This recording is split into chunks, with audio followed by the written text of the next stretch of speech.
Warning: viewer discretion is advised. This channel and its content are not intended for anyone under 13 years of age. If you are under 13, please turn off this video. The following may contain material not suited for viewers under 13, such as coarse and suggestive language, tobacco, drug and/or alcohol references, simulated/fantasy violence, and adult situations. Additionally, this channel and its contents are not intended to be a replacement for proper parenting. Don't allow viewing habits to interfere with personal responsibilities and relationships. Constructive criticism is encouraged, making for better content. Jokes are jokes, albeit immature ones. Please watch responsibly. Thank you. It's colossal. It's stupendous. It's conspicuously incredible.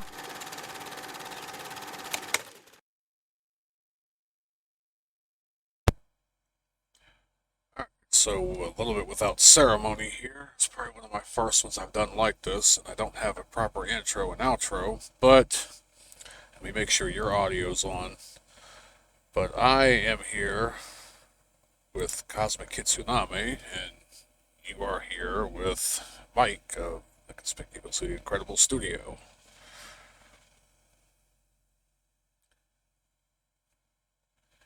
I think that's how it goes, right?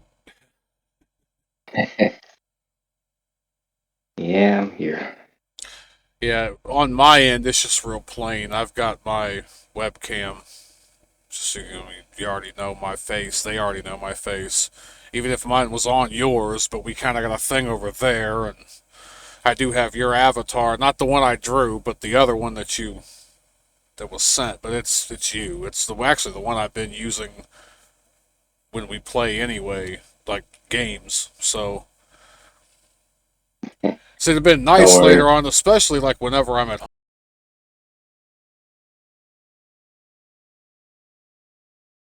Oh, it's no worries. My intro crapped Oh out on shit. me.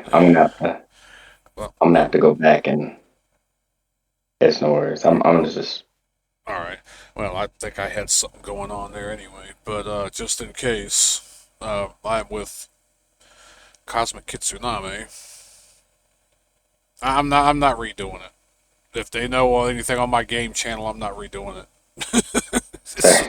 same. I'm just gonna go ahead and I'm gonna add my intro like later. I gotta edit this anyway, so who knows how long it's gonna be. So I'm gonna start. To the folks listening to this, I'm gonna start my recording right now.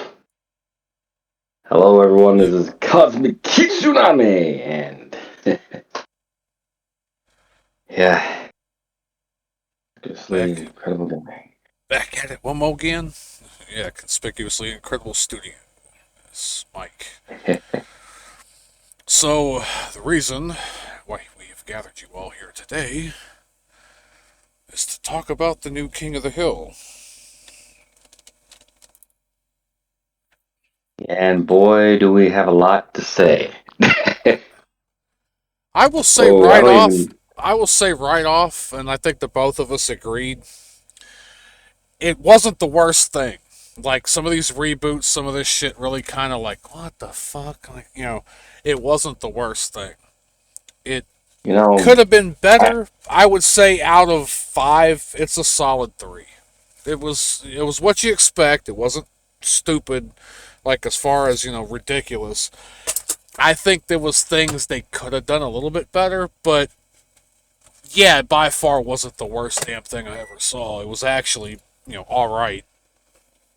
you I'm know, the funniest thing is, I went in there with a very low expectation. Not like based off of all the crap that we had to endure.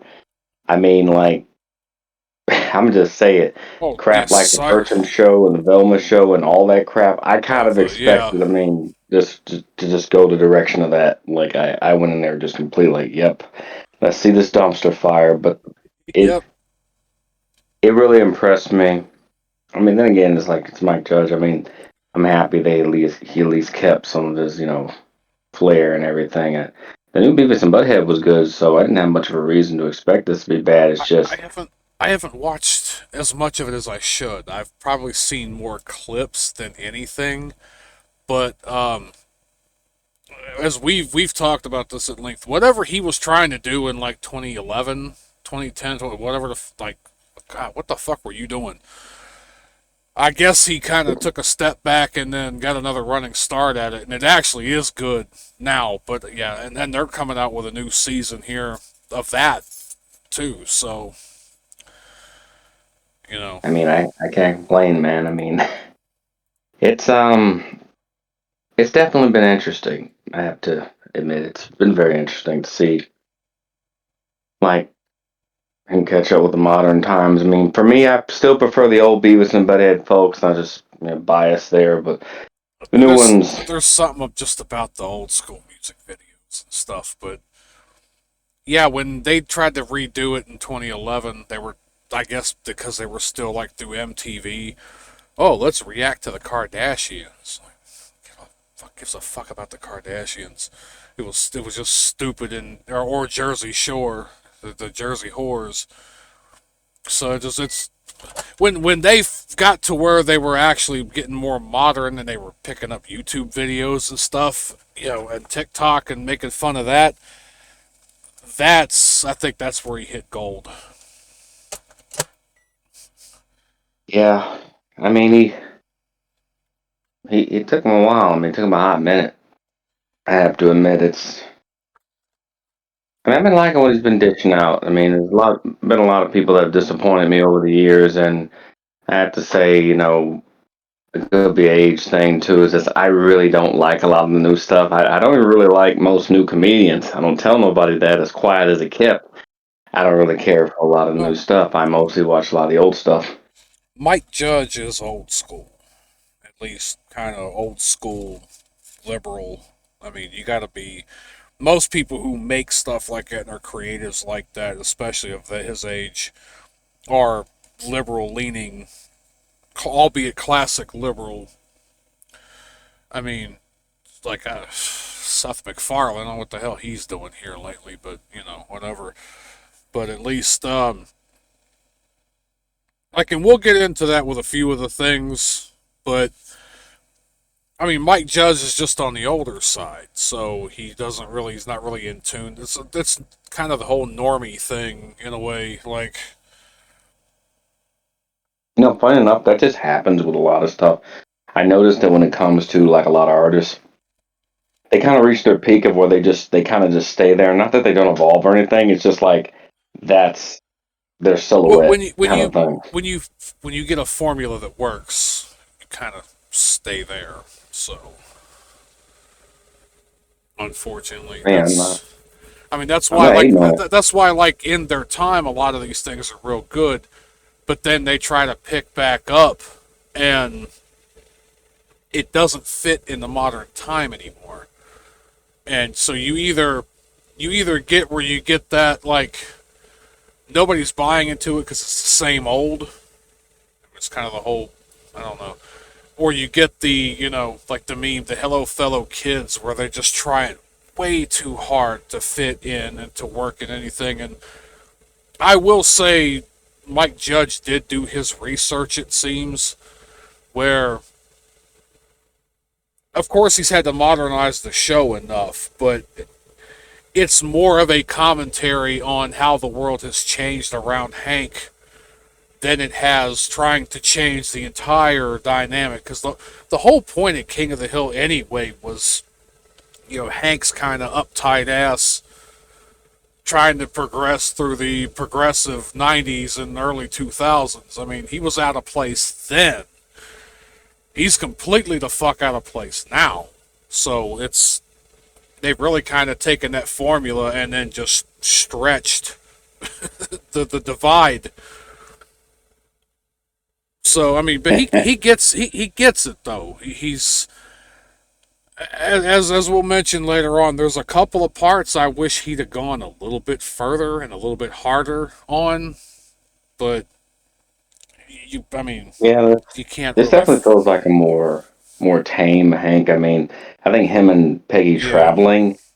I mean, yeah, the whole him liking soccer thing was an interesting change. I mean, it kind of yeah. showed that just because you're rigid doesn't mean that you have to have the same interests all the time or that you can't evolve. And I do like that type of development. Yeah, yeah, for And sure. Hank Hill as a whole, he stayed the same mostly in comparison to other characters. I think he's like, man, I hate to be that guy, but I think he's practically carrying the show now, outside of Bobby. Yeah, yeah. I mean, he kind of Well, carries the whole show now because it's without him, it loses a lot of depth. I mean, used to not always kind of be that way, but that's kind of where it's at.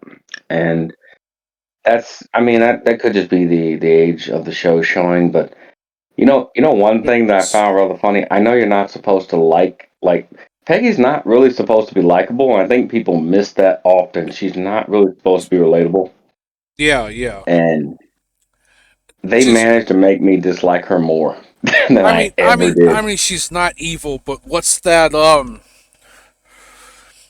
Well, it's probably tangentially related, but it's also I'll try to think of the other thing before I say that. But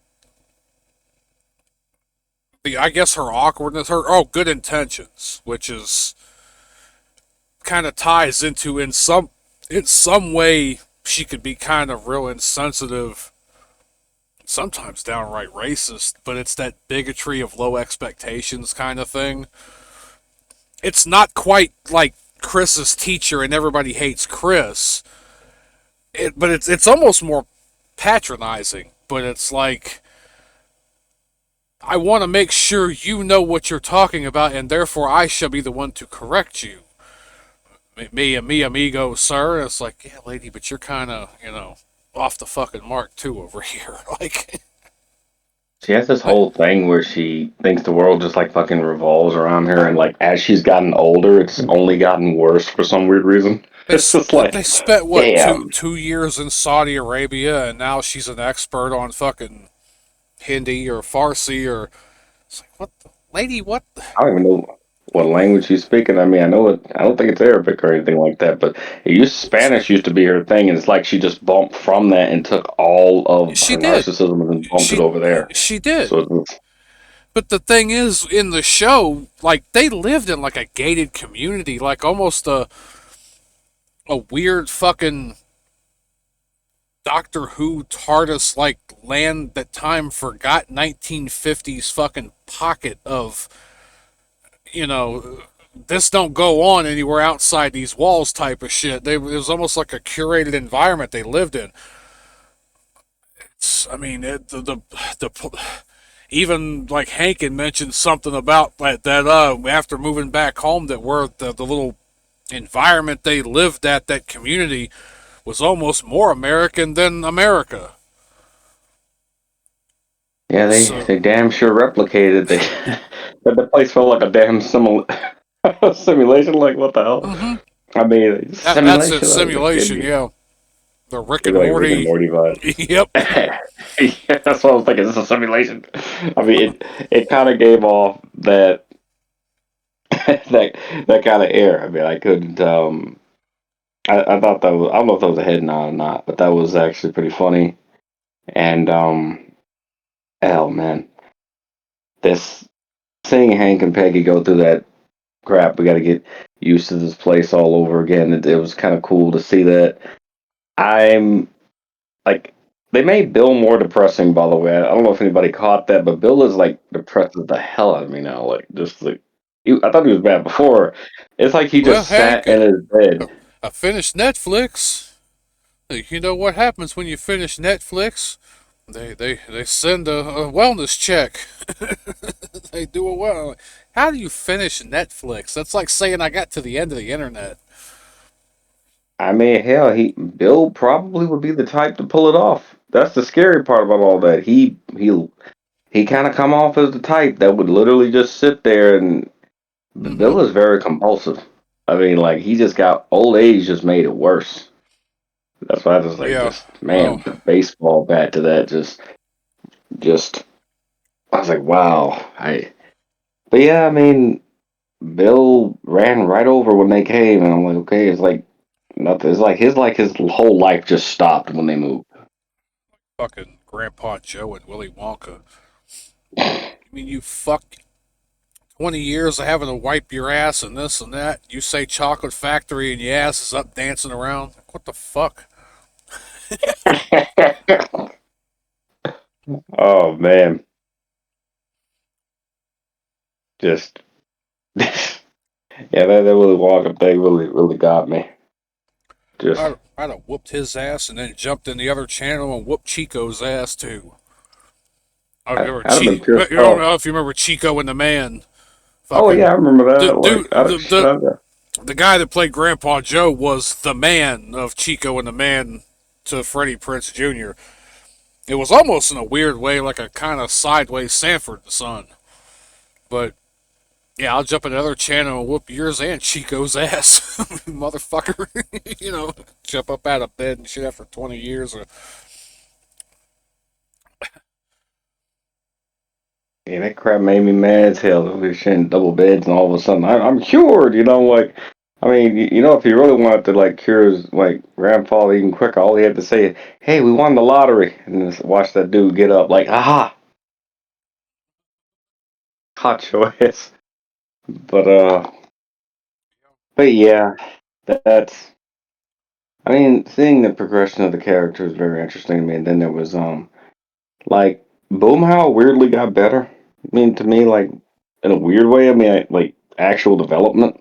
Because He I wasn't branched expecting he that. branched out. He seemed to get hobbies. He seemed to be a little bit more about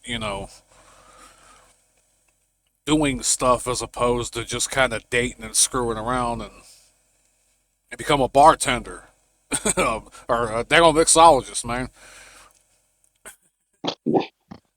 He was a mix of drinks and shit. He's enjoying his life. I can't really, Mm. like knock that. So And he got some wasn't good development. wasn't he a stepdad too now? That I Yeah, I don't think think he's a stepdad.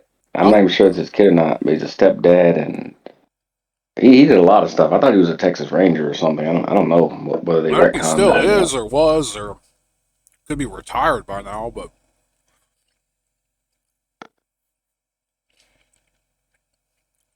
Hell, but it was interesting. I mean, gave the kids what non-alcohol. I mean, oh, I didn't that understand that episode. that was kind of ridiculous. I don't know where they were going with that. I mean, I thought it was non-alcoholic. I mean, how they getting messed up over there? I didn't understand that. Was it Sugar Rush? I don't know. Maybe I missed something in that episode, but I don't. Um, I don't know where they're going with that. I think it was the being a part of something, or sometimes, well, I mean, it's a human thing when you're doing something that you know you're getting away with. It's fun, and if you're not exactly doing the thing, you can at least make people think you're doing the thing. So Oh, okay, I can I kind of think see that was that. what it was they kind of, I don't know, but between they felt like the adults, they without actually doing the thing the adults were doing specifically. Probably partly the duper's delight too, but I mean, it could have been any number of things. It was kind of weird how they completely went. And then Bill, like, well, I can't taste the difference. Like, boy, you drinking the you ever drinking the kid's beer or near beer?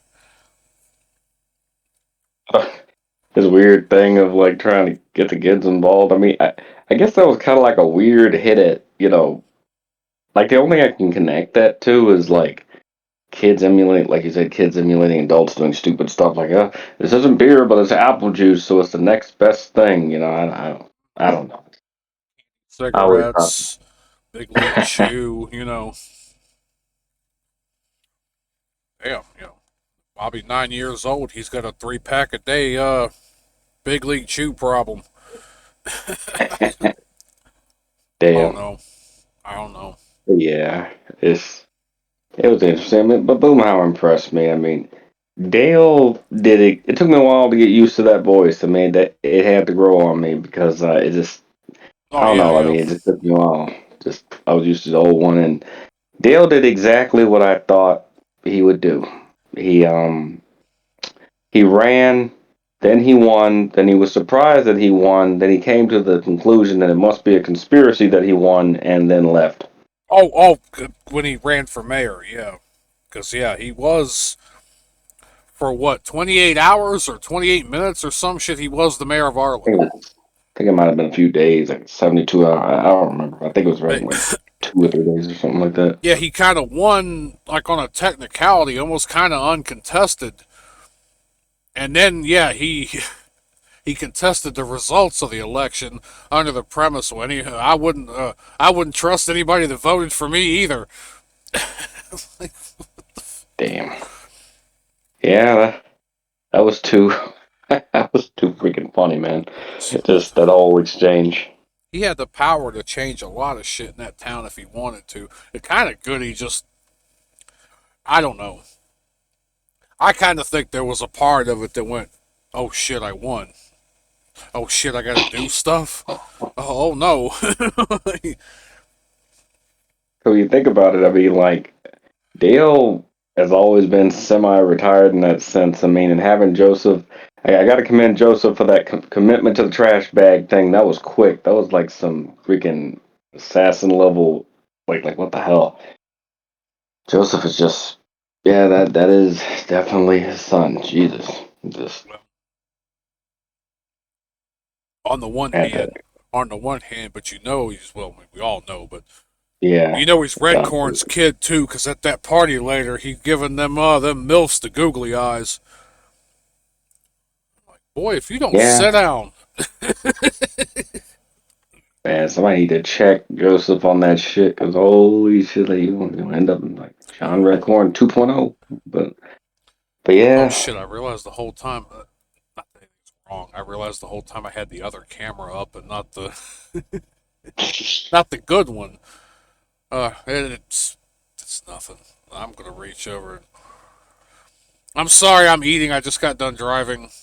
I'm more apologized than everybody else, although I've apologized to you too. I got done driving. I'm kind of hungry well, it's and need to it's kind no of problem, eat. man. But You're not taking up I'm anything. gonna reach over. I think this pot pie tastes like two.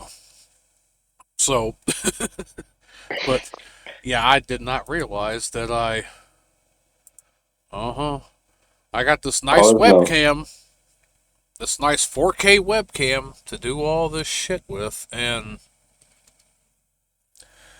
yeah, that's not the one I even had active. So we can keep talking. It ain't gonna. It's no worries. I'm not picking up any French feed on mine. It's not interfering with the audio at all. It's just interfering with the it's just interfering with the video. So yeah, we're good on the audio. Yeah, because I'm just doing the audio thing over here. I add in some funny stuff later, folks, to kind of describe that. But yeah, we're going down the list here because there's a big thing I do want to talk about in this. I mean, I'm saving it a little bit for close to the end, but yeah, yeah, they'll I mean, they did right by that. The one thing that really kind of got me. Well, it doesn't really surprise me. I mean, I was looking at what happened with Khan and Ming, like that. On yeah, that. Well, we always knew they kept up appearances a little too much for their own good. I mean, I was able to call him out closing that garage. I knew he was gonna do that, like before I even fucking like seen it. Like I knew he was gonna do that because it's like he's too damn prideful. Like they're often to hang out with him. He just closes the garage. Like no, I will, and I shall swallow my shame. And I mean, my whole thing about this is like they weren't really that close to begin with. Then they were just kind of there for damn near It, status reasons at that point. So it's, yeah, I mean, relationships built off of that, they don't last. And what I like about this new King of the Hill is that it calls out a lot of like modern stuff that like low key that nobody generally wants to talk about.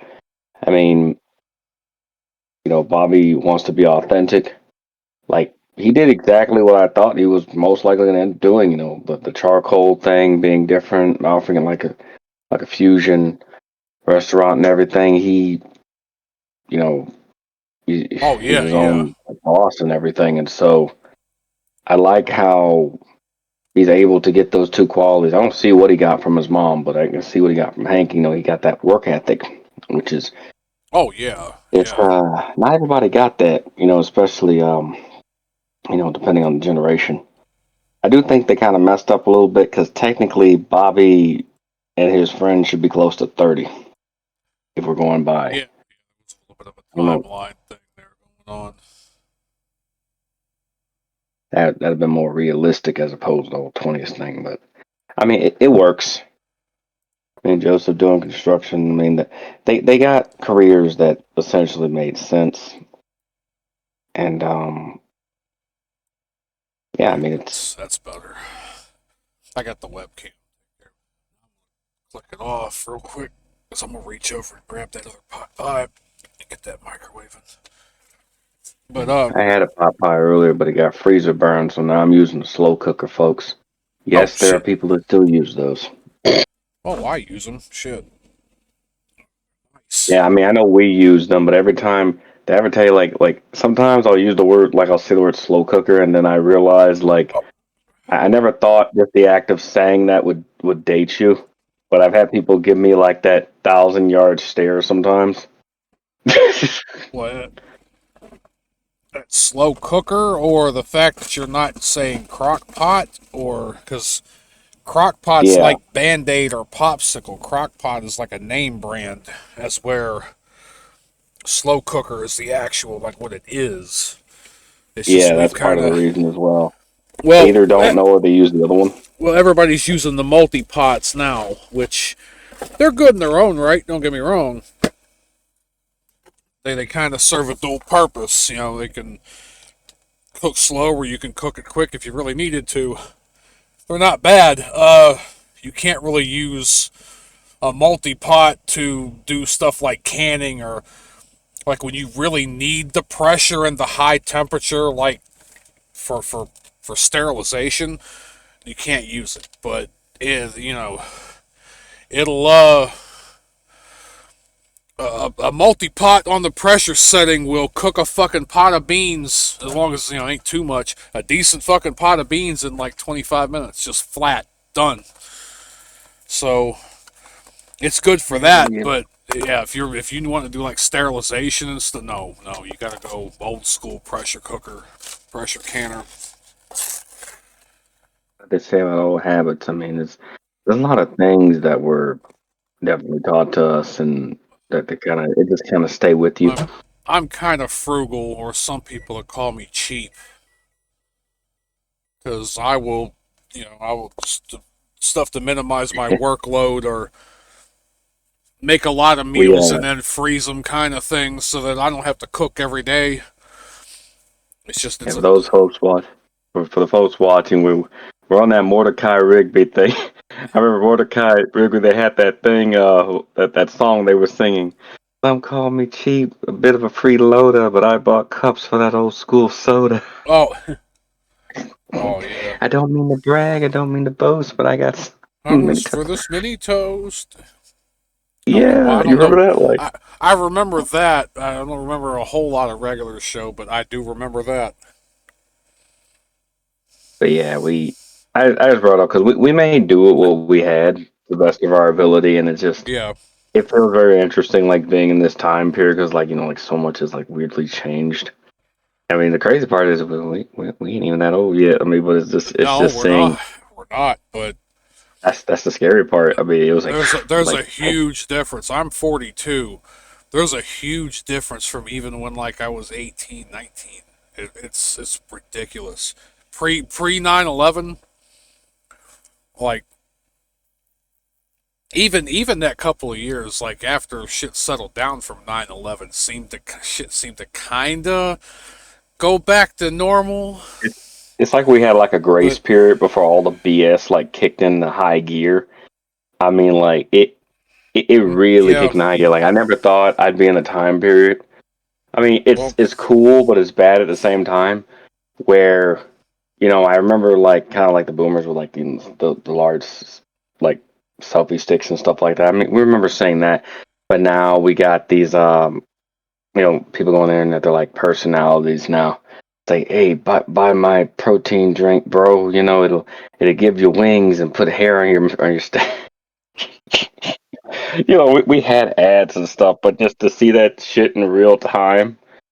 I mean, maybe other people feel differently, but to just see that shit in real time, just it's enough Well, to just make me laugh at how silly that is. I can never, I can't get used to that. I people cannot get used to people that. are people are on all the time now. Yeah, this fucking on. Like, to the folks watching this, I enjoy making my videos, my anime analysis videos or gameplay videos. The reason you don't see me do so many of them is because, well, obviously, work or health Well, issues or just generally just I try to make the most meaningful content that I can. I don't just want to throw stuff out there just for the sake of throwing something out there. And so it's there's that. But yeah, I see people like, dude, they're just on all the time. Like I couldn't imagine making like videos literally every day unless it was I mean, but unless it's my job or something. we're not out here on the street like I don't know, like some weird. I don't know if I was gonna say some Cirque du Soleil shit, but you usually gotta go to a place. I don't know what the fuck was that the damn sharks and the jets, and we're all doing the fucking dance fighting shit, and we're all just like making a production of it, dancing in the street kind of shit. No, I mean this what we're doing here. We're actually it's yes, it's commentary, yes, it's reviews, but it's also philosophical. We're not really selling anything, at least not anybody else's shit.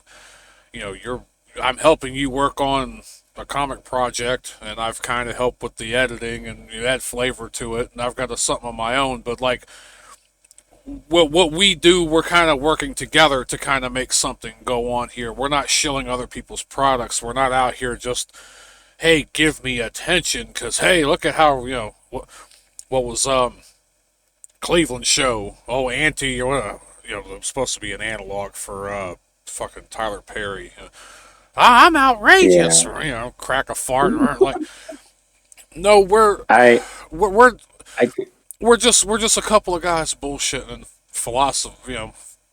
philosophy kind of shit. We're not out here trying to garner attention or clickbait or I mean, like, for those of you looking at my shit, it's just me with a big webcam, a big square. I'm fucking stuffing my face.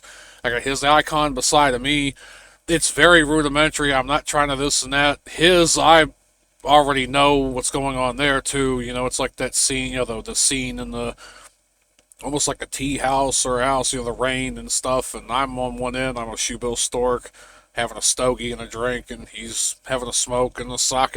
Like we're just two dudes just shooting the shit at the end of the day.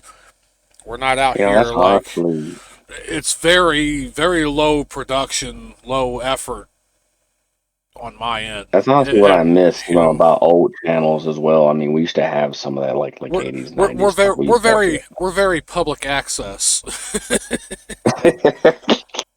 Well, yeah. I mean, the one thing that you can always get from us, people watching my videos, like we're pretty straight up and genuine about a lot of stuff, and people might not always like, what we say or how we say it. For me, I write, I I am do voiceover, I do like comedy. Popeye. I am what I am. I am's what I am. It's that's just kind of how it is, and for that, I'll never, not trying to be a hard ass, folks, but I will never apologize for that. Just because I've learned it's meaningless. I learned the act of just like I never thought we live in a time period like you can't even apologize to people anymore. Like, damn, No, to people them just it's they be hitting that iron so hard, like after the fact that you can't even do it no more. Even if you're genuinely sorry, I tell people don't do it. Don't do it because it'll be one thing after the next. It's choo choo choo choo choo. I mean, because it's And it's a sign of weakness, and even I could just flat out look them right in the eye and go, "Yeah, I did it. I said it. So what?" That's not what they're after. They're after the bowing down, the capitulating, being basically a sign or a show of defeat or admittance. And now that they know that they can get you to do that, they keep doing it. I mean, That's the I'm just problem. like, yeah, I said it. Here, look at the tip of my cock too. You know, tell it to It's him kind of too. Like, because I mean, in that movie. you gotta be outraged. You gotta out crazy the crazy in a way. Like, yeah, I fucking said it. I I mean, mean, if you that's the can't get the crazy part context, about it. if you can't get the They context or get it's a joke or so what, so be it. they Like, they take shit out of context. I mean, I remember when sarcasm was readily understood. Man, like mm-hmm. for me, I'm nice up until a point.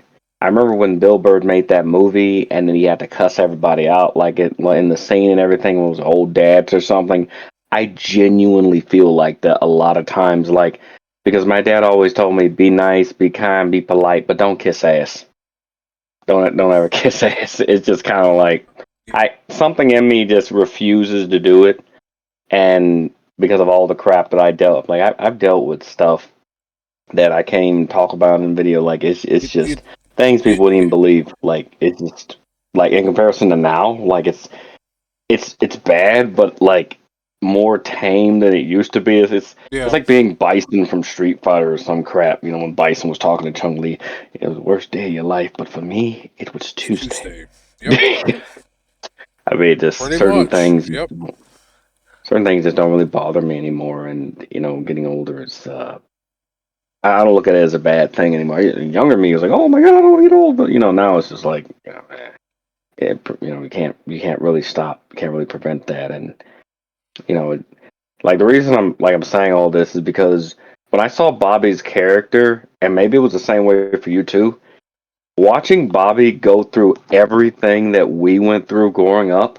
I mean, I'm not saying all of us had the same dynamic that Bobby had, but like more or less, our Yeah. families like stay together, and that's how we were taught. If you do something wrong, like apologize for it. Always try to like do right by people, like even if they're being a jerk, and just don't start no won't be nothing kind of thing. Because like I hate drama. I hate having to go back and forth. I mean, even from a comedic standpoint, I don't know why everyone's doing this thing where like let's roast a comedian. I'm like, nah, don't.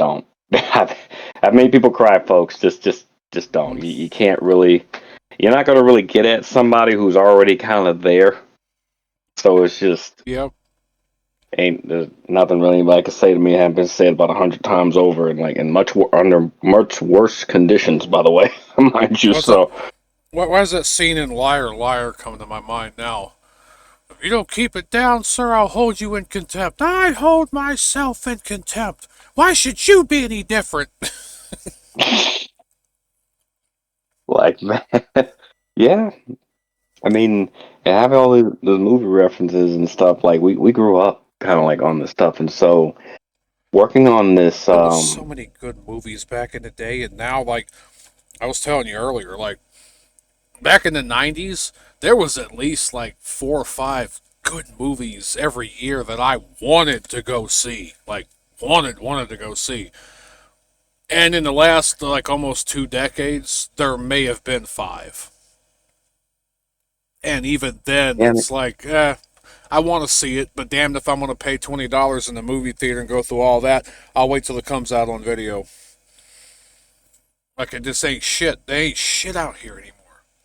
I but mean, dude, like that's because the movies try so hard. This thing that we're working on, folks, like it has a lot of heart, has a lot of soul. Hopefully, people like it. Been working on it for years, and it's all us from the ground up. mm-hmm. So when it does come out, I mean, the people that like what I do or like what any of us, do, and it'd be great to, get your support from that. Hey, the craziest thing, I'll never forget this, because this is kind of leading into the whole Bobby Connie thing. Like, the reason I'm like, I really want to say that for last because Bobby single handedly went through everything almost that I went through when I was younger. I mean, one of the craziest things that's ever been said to me, and I think about it, this has been said to me multiple times. Oh, how many shows have you done? Or at least I got paid or whatever. I remember Oh, like I heard yeah, people yeah. say it to me like I've done tons of shows like when I was younger for free. I used to play bass guitar, skateboard. Like I did everything I could feasibly do. I wanted to go everywhere, do everything. That came out of my pocket. I remember, working, getting that money to go to conventions and Comic Con, all that stuff. Like anything I want to do. So having someone tell me, "Oh, at least I got paid doing what I do," For me, it ain't about the money in that regard. For me, I want to do what I love to do, and if I get money from it, that's even better. And as far as like you know, or how many like shows or whatever you've done, like oh, not very many. I mean, like just I'm like what the hell? That's some petty ass shit. I'm You sorry. said what, like between 2 and 4 shows a month? I mean, that's at least either every other week or every weekend.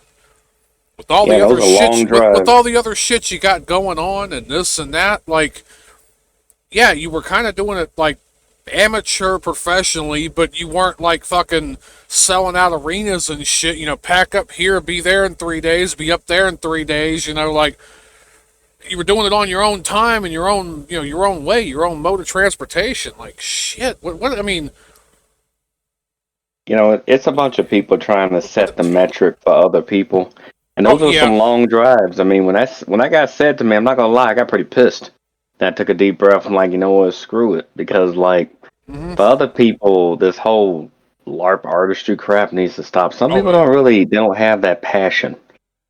They just don't have that passion in them, and it's just like you can't make somebody have that. I mean, it is what it is, kind of thing. But you know, yeah. in terms of values, and I think about um, I think about how I'm just flat out say it. The interaction between like Bobby and Connie and that whole build up, they should not be together. I mean, maybe other people disagree with this, but I hope they don't end up together They because they are so wrong for one another in yeah. every kind of way. Just Bobby doesn't deserve all that, and Connie still hasn't learned that you need to be genuine. Not everything is opportunistic. And that's the whole thing with her. Like, the whole relationship between her and Chain Wasana Song, I wouldn't say it was an arranged marriage, but it was kind of an agreement between their community, that whole, Asian Laotian thing, and keeping up appearances type of shit. It was always kind of somewhat like agreed that, hey, or my kid was going to get with your kid, and this and that. And they tried to make that work, but at the same time, like, you could tell she didn't want it, and he really didn't want it. I mean, the whole, uh, polyamorous, consensual, whatever the fuck she called it kind of shit. But that just goes to show somebody like that will go where it's convenient and not where they really want to be. So, that's like, why they that's why they shouldn't be together. I mean, I know a lot of like, especially I don't know if it's the same now, but a lot of young women say, "Oh, I drop signs." And ladies, no, you do not. Not in the way that any dude would ever get them. I mean, it got so bad. I remember when I was younger. First day I ever went out when I was younger was a picnic in the movie theater. But the girl I was dating at the time, like, oh, I dropped a bunch of signs. Like, no, no, you really didn't. Like, I was the one that ultimately had to do this, and I have a clip for that, folks. I'm gonna play right here. But yeah, that's how bad it got because she thought she was dropping these signs and it really wasn't like that. And it was just men and women don't have that kind of like sync up often. Like the love was there. It was just like there was a misfire in that direction. Finally, I just said, shy as I was, did that or did this. But yeah, with that being shown, just it's things are a lot more different now. I mean, I think it's weird how people want to talk about like honesty, loyalty, and discipline and stuff, but they have like no respect now. It's like like I feel like there's like a disrespectful air now, like when you like do mm, shit anymore. Like damn, what's and it's sometimes I have to catch myself. it's like a Mexican standoff. It's almost like they're waiting for you to do some disrespectful shit, or waiting to be in a position. Will I or won't I benefit from making shit up? The whole like just taking shit to the extreme of, oh well, I didn't consent, or you shouldn't bother women in public, or just all this other shit, all this fucking cat calling, like, we all knew the difference, just like the big R word or the SA word. We all knew where the line was, and now that everything is considered that, nobody's even making an attempt at anything anymore, because everything can be misconstrued or purposefully construed as something else. And I mean, so, dude, I yeah, remember one time. I was walking to work many years ago, and all I said was good morning to this chick or whatever. Just like I do that for everybody come through the door. Forgot what job I was working, but she turns and tells me I don't engage in small talk. I'm like, cool, neither do I. I'm just saying, hey, how you doing? That's about it. It's just like this weird, needless aggression for no damn reason, and it's just kind of like younger me got irritated about that. Older me is honestly too damn blazed to even care half the time. It's just I hate to say this so people watch. You can get mad at me if you want. I got a clip for that too. For me, it's just I when someone is just acting like that, anybody, it's just I kind of take the approach of seen and not heard. I just I just don't care anymore. I would much rather, well, not that I would rather get in trouble at all, but I'd much rather get in trouble over something I did do than I didn't do. And Yeah, that Mike because I Tyson don't want to quote you be, made. because I don't want to be in any kind of trouble. I'm not going to go out and do this and that to have anything misconstrued when I didn't do shit. So Well, that's kind of the issue. Like what I've learned from a little bit of the younger generation. Other thing is like sometimes the act of just doing nothing is enough to have people get pissed with you. well, And if you that's, don't give oh them God, that yes. confirmation, Yep. some people really want that. Like I don't know how to Well, explain it, but that weird confirmation. It's like confirm because my existence, you MF. because it's I've said this before. They all have a box, and they gotta put you in one of them. And if you don't give them any hints or any clues or anything for them to then put a label on you or throw you in that box and put a label on that box, they don't know where to put you. You almost And may as well be as dangerous as a knife wielding psychopath because to them that's within the realm of possibility. Anything. This motherfucker could do anything. So that the uncertainty scares the shit out of them. What was was Wes Craven, was it John Carpenter when he was? No, this is more like when he was making the movies and shit. But so nothing scares people more than the stuff that they can't see. That's kind of under the surface you know, implied. it kind of People weirdly are scared reminds me. more of what's in the dark that they can't see than what's actually in the dark. Kind of weirdly reminds me of that scene of when Peter and Lois like were given a gift by like the Don, and he's like, "Oh, anything could be in the box, the box," you know? Oh no, that was was it the real estate or something like that? Yeah, something It like was that. Like they yeah, got the tickets. yeah. A boat is a boat, but the mystery box could be anything. It could even be a boat. You know how long we wanted one of those? It's just We we took the box, you we know. took the mystery box. Hop in. Yeah, that shit was. I That'd mean, be I'm the sorry. hell. I know that was kind of fucked up and condescending, but he deserved that one. Yeah, because the hell that dumb as hell. Like just it's just that type of stuff, you know. And then the need to play contrary on top of it. Like for me, I've done Oh comedy and done yeah. a lot of stuff. Like nothing irritates me more than somebody playing in my face over something I don't even care about. That's why I hate the insecure petty shit. Just I don't care. I mean, the weirdest thing in the world is when you got somebody straight lying to you about something that you don't even care about and competing with you once again on something that you also don't even care about while simultaneously trying to compete with you on something that you already outclassed them in. Like, damn, man. But It's well, it's a weird feeling.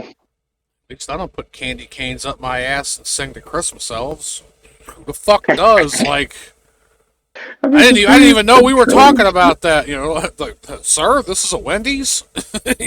Like And, and the what? craziest part about, like, the craziest part about, like, all of us, the folks watching this, most of our friends, we grew up, a lot of the angst and a lot of this, a lot of us just grew up pretty chill. Like, I hate comparing it to this, but we kind of grew up with a Joe Dirt level of chillness to where, it's just like, okay, that's your thing. Huh. It's not quite wild about it, but hell, that's the thing. So it's just, I'm gonna be over here. I got a million problems already to deal with and ain't about to. You got people that want to play main characters so much to the point where they try to run you over. And then you get mad when you tell them, I got a million problems. I'm not thinking about the one time you crap behind a bush. Can't even process you crapping behind that bush because I'm too busy trying to process everything in front of me. Why does that remind me of that Chris Rock bit now from years ago when he was talking about Monica Lewinsky and fucking Hillary Clinton sucking Bill Clinton's dick? And fucking Lewinsky, hey, I got the dick. You can grab a bowl if you want, but I got the dick. Damn. But yeah, I mean, it was funny, growing up here. It's like we grew up in we could successfully say we grew up in like one of the most prolific time periods ever because anime was violent. We had comedians that just went so far off script, and Well, I just can't. we were coming off a lot of the sugary. Well, the 70s was a lot of like the fever dream, LSD. The 80s was more, cocaine fueled fucking badassery. The 90s was like cynical, like, fuck, everything sucks now. Like, we'll still make fun of it, we'll still whatever, but yeah, there's an air of everything sucks now. Yeah, it's like it just hit that peak. I saw one comedian. I'm not even going to mention this comedian's name because I'm not about to give a clout like that. But guy gets up and leaves and doesn't say anything. Like doesn't even engage. I go to the comments section and everyone's like, "Yeah, that's right, leave, princess." Oh man, I bet he was offended. The dude didn't even say nothing. That's kind of like where the peak is now. You got people. Oh, Like yeah. to me, because there were so many people in the comments section doing that, they're like, oh man, ashamed of nothing, offended by everything. That whole comments section was the greatest self-own that I had ever seen in my life. They were owning themselves. I can't remember who it was. I want to say maybe Bill Hicks, but I could be wrong. The dude was up on stage playing to get. This was years ago. This was probably like maybe late 80s. And so he was heckling. Somebody was heckling. Some woman was heckling him in the crowd. And he looks down and goes, "Why don't you just shut up? I don't come to your workplace to slap the dick out of your mouth while you're working." And the dude I guess she was with got up and wanted to fight him on stage. And he got up on stage. He fucking El Kabonged his ass with that guitar. You see it? He attacked me. I mean, he did. He bat her up, fucking pong.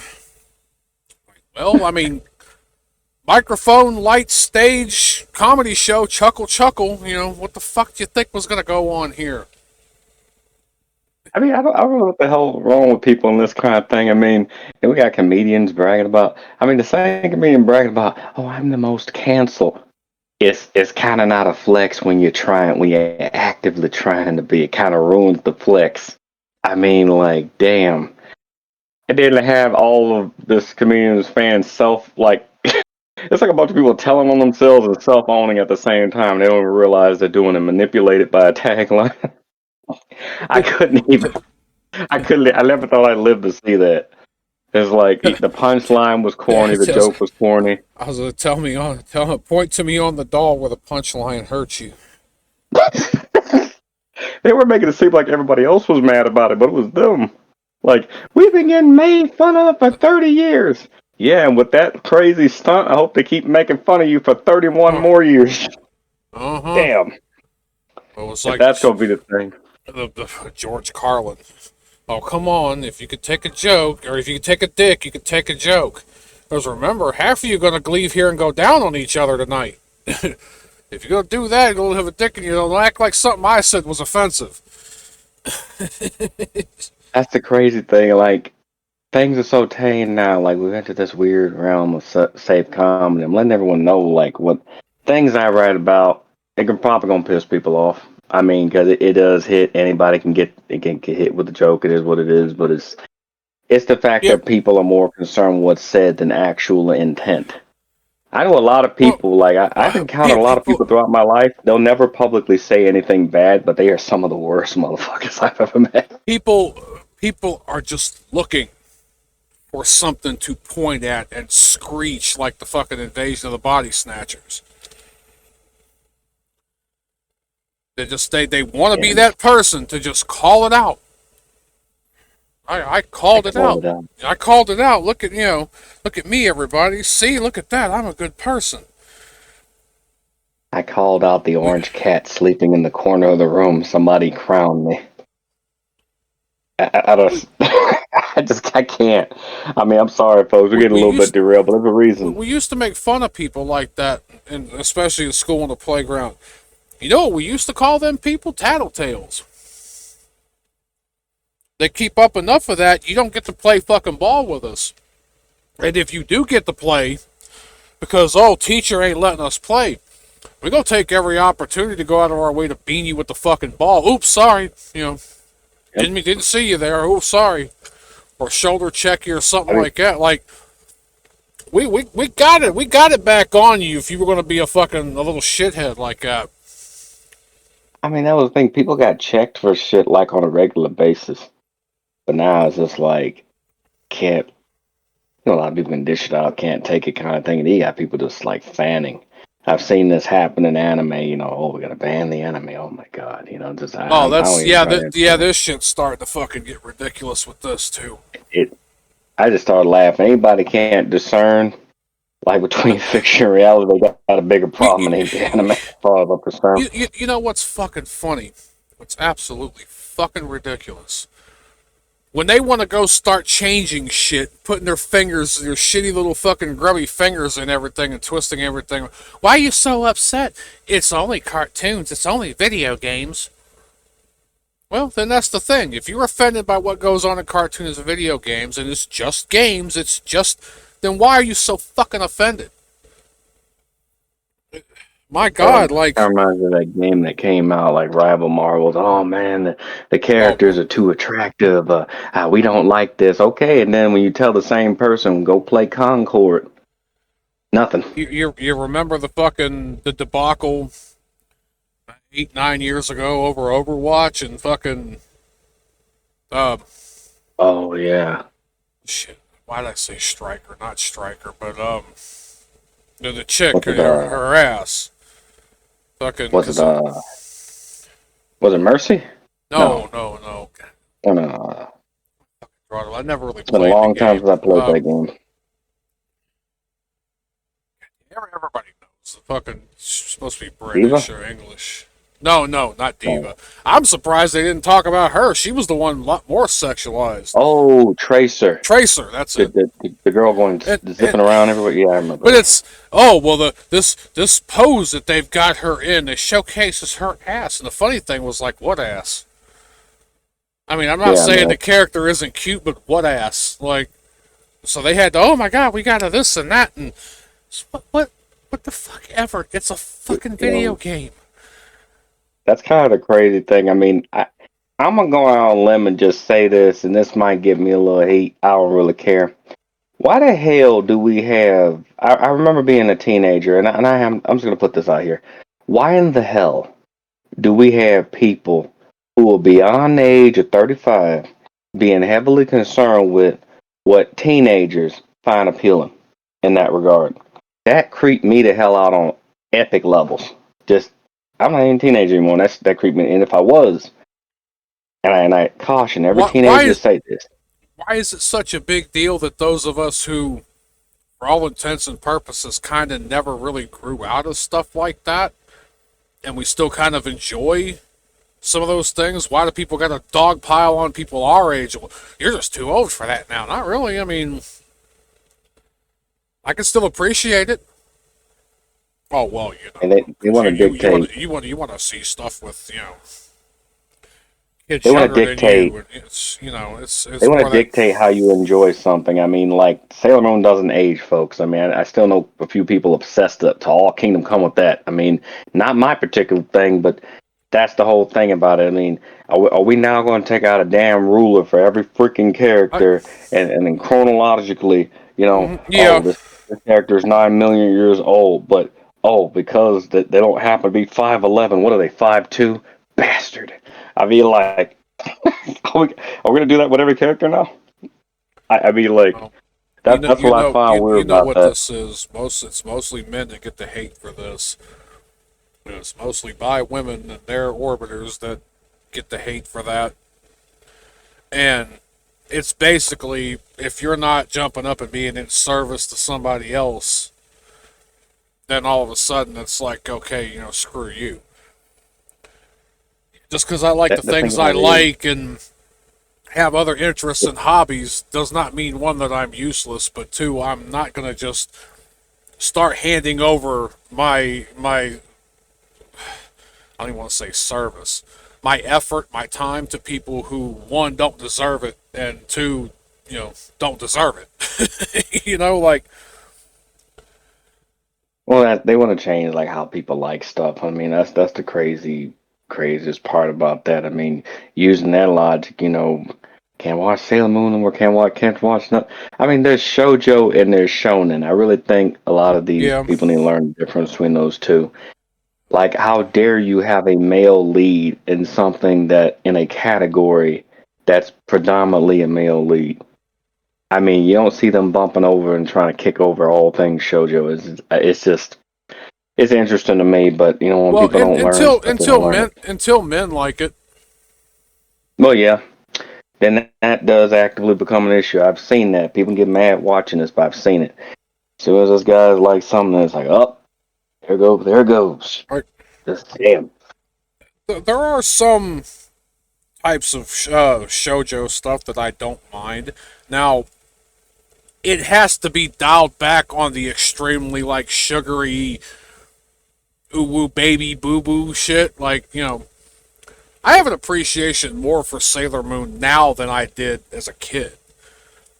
I saw this as a kid. All I Same. heard was the girl power. All the girls were into it. And this girl power, nee ha ha. See, we got this and that. Between the fact I really didn't know what anime was, and I didn't like the way the eyes were drawn or the voices, which, I mean, some of them Canadian studios and Canadian voice actors, my fucking god. Like, I'm glad Viz went back and redubbed that that shit, because, my god, that fucking Deke is probably before they were 4 kids or whatever. It's kind of the same vein. But yeah, whatever they did before, the weird country, half nasally fucking accent they gave Serena. It's like, what the fuck? Like, so, but Yeah. I have more of an appreciation for it now that I know what it is, what it's about. Yeah, am I, shitting my pants for glee over it? No. But are there other, like, more sugary ones out there? Yeah. Will I watch those? No. Sailor Moon is kind of right about the. But it's, I mean, it's fine. It's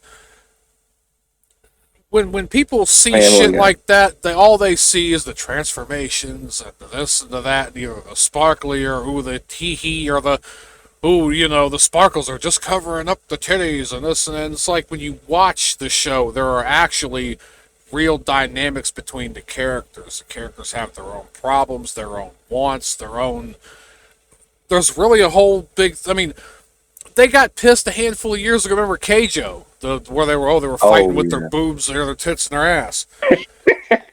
That's all they saw. Blinders straight on. Oh, just tits and ass. Remember, just WWE and TNA and A&T. And I watched the show. Yeah, there was a lot of that going on, of course. But I mean, there were a you lot have to of there give. were a lot of dynamics between the girls, between the different team, like the factions. There were rivalries, there were friendships, there were betrayals, there was everything going on in there.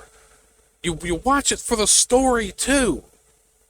It's I mean, it's it cute. makes It's me laugh endearing. because like you tell these people are new, like that there are way worse things that like even if someone just wants to watch like an R-rated anime or a damn No, doujin even or something, there's like even way even worse even things. even most hentais have a fucking plot.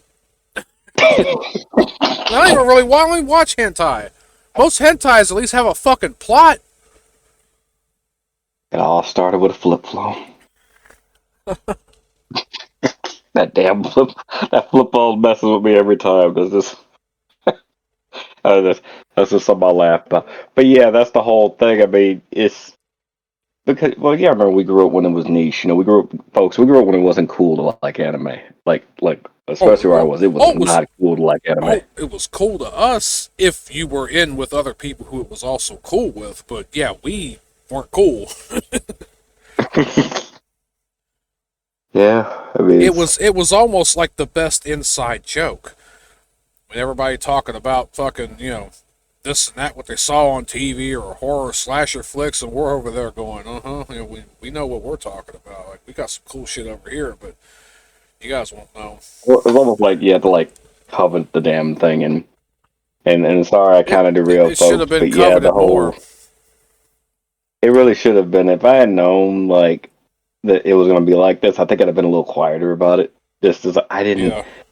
like, I kid you not, like I had this conversation. There was many years ago. There was a girl I liked, and I guess she discovered Dragon Ball Z for the first time, and I kind of commend her for showing off her like of the show. But then she tried to like flex on me, and I already like kind of moved way past what that was. But she was trying to flex on me, and I started laughing a little bit to myself. And she goes, "Yeah, like you, I know, I watch more anime than you, and I know way more about the show than you." And I'm like, "Yeah, that's cool, Dragon Ball Z." I was already done with Dragon Ball Z, and she's like, and I'm like, and this is what I said. Oh yeah, Kakarot's pretty cool. And you know what she told me? Dead ass looked at me and said, "Who's Kakarot?" Like, okay, there you go. I didn't even know how to respond to that. I'm like, 1,000 things I could say in this situation. I'm gonna choose to be nice, kind of make an active choice to just walk away at that point. But sorry, folks, I derailed a bit. Like I know we're talking about King of the Hill, but Derailed the shit out of it. We're an hour and 6 minutes in. it's fair enough. But it happens. It's a live talk video, folks. It happens. Like we're around I that don't age. We can I do don't I that. don't know We're about allowed to your do end, that. but it's going up on my end as is. Yeah, it's going on up as is. I don't care. People can sniff through that. We were at the end anyway. Probably going to talk a little more after, but we were at the end anyway. We went through the whole characters, like and everything. If I say Well, I watch the mean, show, folks, it's a pretty good show. But yeah, we saw it, and well, I mean, yeah, no, I mean, Peggy's more of quiet. an a-hole talking about damn urethra thing. But as far as I want to talk about Connie a bit because it Yeah. was hard for me to watch that because I had all of those things happen to me. Like first she was trying to like get Bobby to get it's like she was trying to corrupt him, bro. It's like, oh, get Oh with my yeah. friend that way I don't have to feel bad for getting with all these other frat guys or whatever. But Oh, and that girl it's was so forward too. And he was like he was damn. on one hand he was like he was almost flattered, but at the same time like taken aback. Like I don't even think he thought people were that forward. And he had that encounter with that chick at the start of the show that kind of one night standed him. And he didn't, like he thought it was going to be something more. And she just, she'd already had her way and then told him. But yeah, the fact that Connie had to bring this girl to him. Oh, well, I figured if you two would get along, then we could hang out more. Well, we could have probably hung out more anyway, but you didn't have to. Oh, I ain't gonna. Well, yeah, like You you know what it is, folks. That you like didn't have to throw Foxy Brown in my way to get it done. Uh, yeah, I was about to brown say that. Like sugar, like. hell, I mean, the thing is, the girl was attractive. My issue Mm-hmm. with this is Connie was using another girl to essentially kind of corrupt Bobby to make it seem okay what she was doing. I mean, it was a form of freaking projection, if Well, anything else. I well, mean, that and that that. that, and I think it was a way of keeping him at arm's length. Better a Well, girl yeah, I'm gonna she give this person knows. this. Better a girl she knows, and she's right there, can hear and be at arm's length at everything going on. That way, if something, she knows what's going on at all times. So she knows if like he's moving on or that's breaking up or it's going, like it was the proximity too.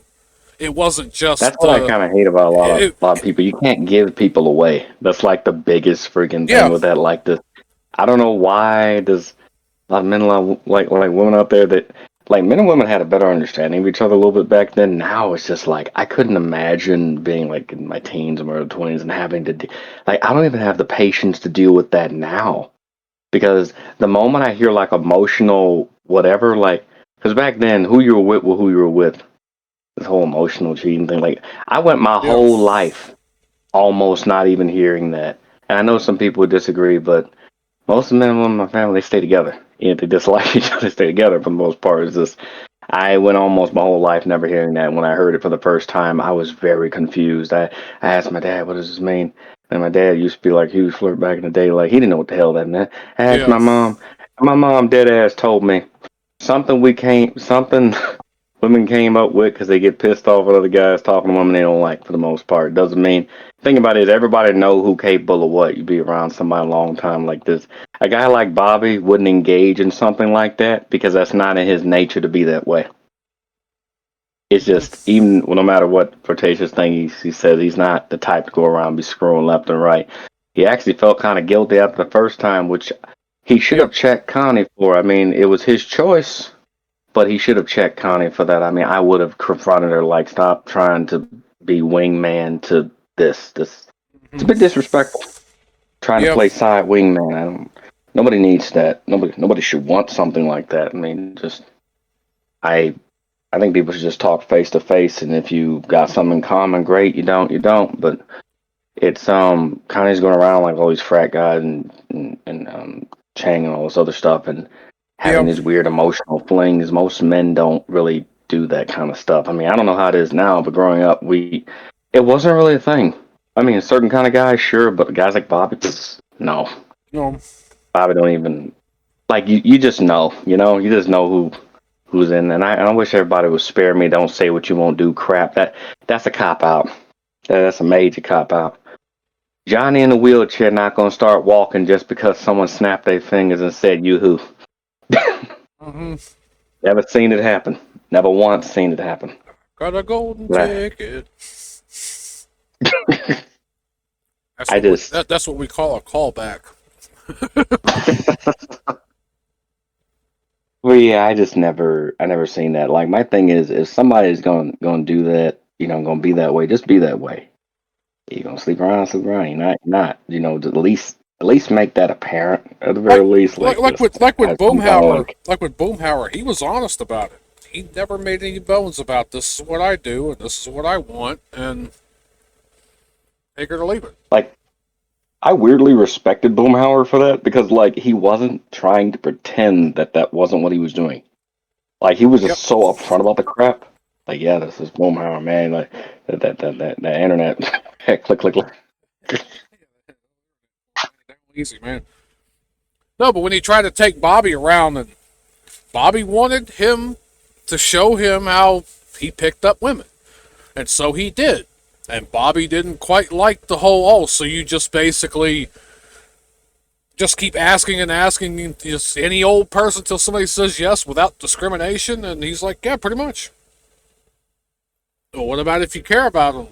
Could care about them, like, but you said you wanted women, not a wife, or some, some shit like that. Like, he didn't want that for himself. Once he saw, how the sausages were made, so to speak, with Boomhauer, yeah, he got it. He's like, oh yeah, well, if you're not I picky weirdly about feel what you like get a hold of, then yeah. I weirdly feel like Dale and Boomhauer were like the test subjects. Like Dale and Bill were like the test subject, and then Boomhauer saw that and was like, nope. You just like veer to the left, like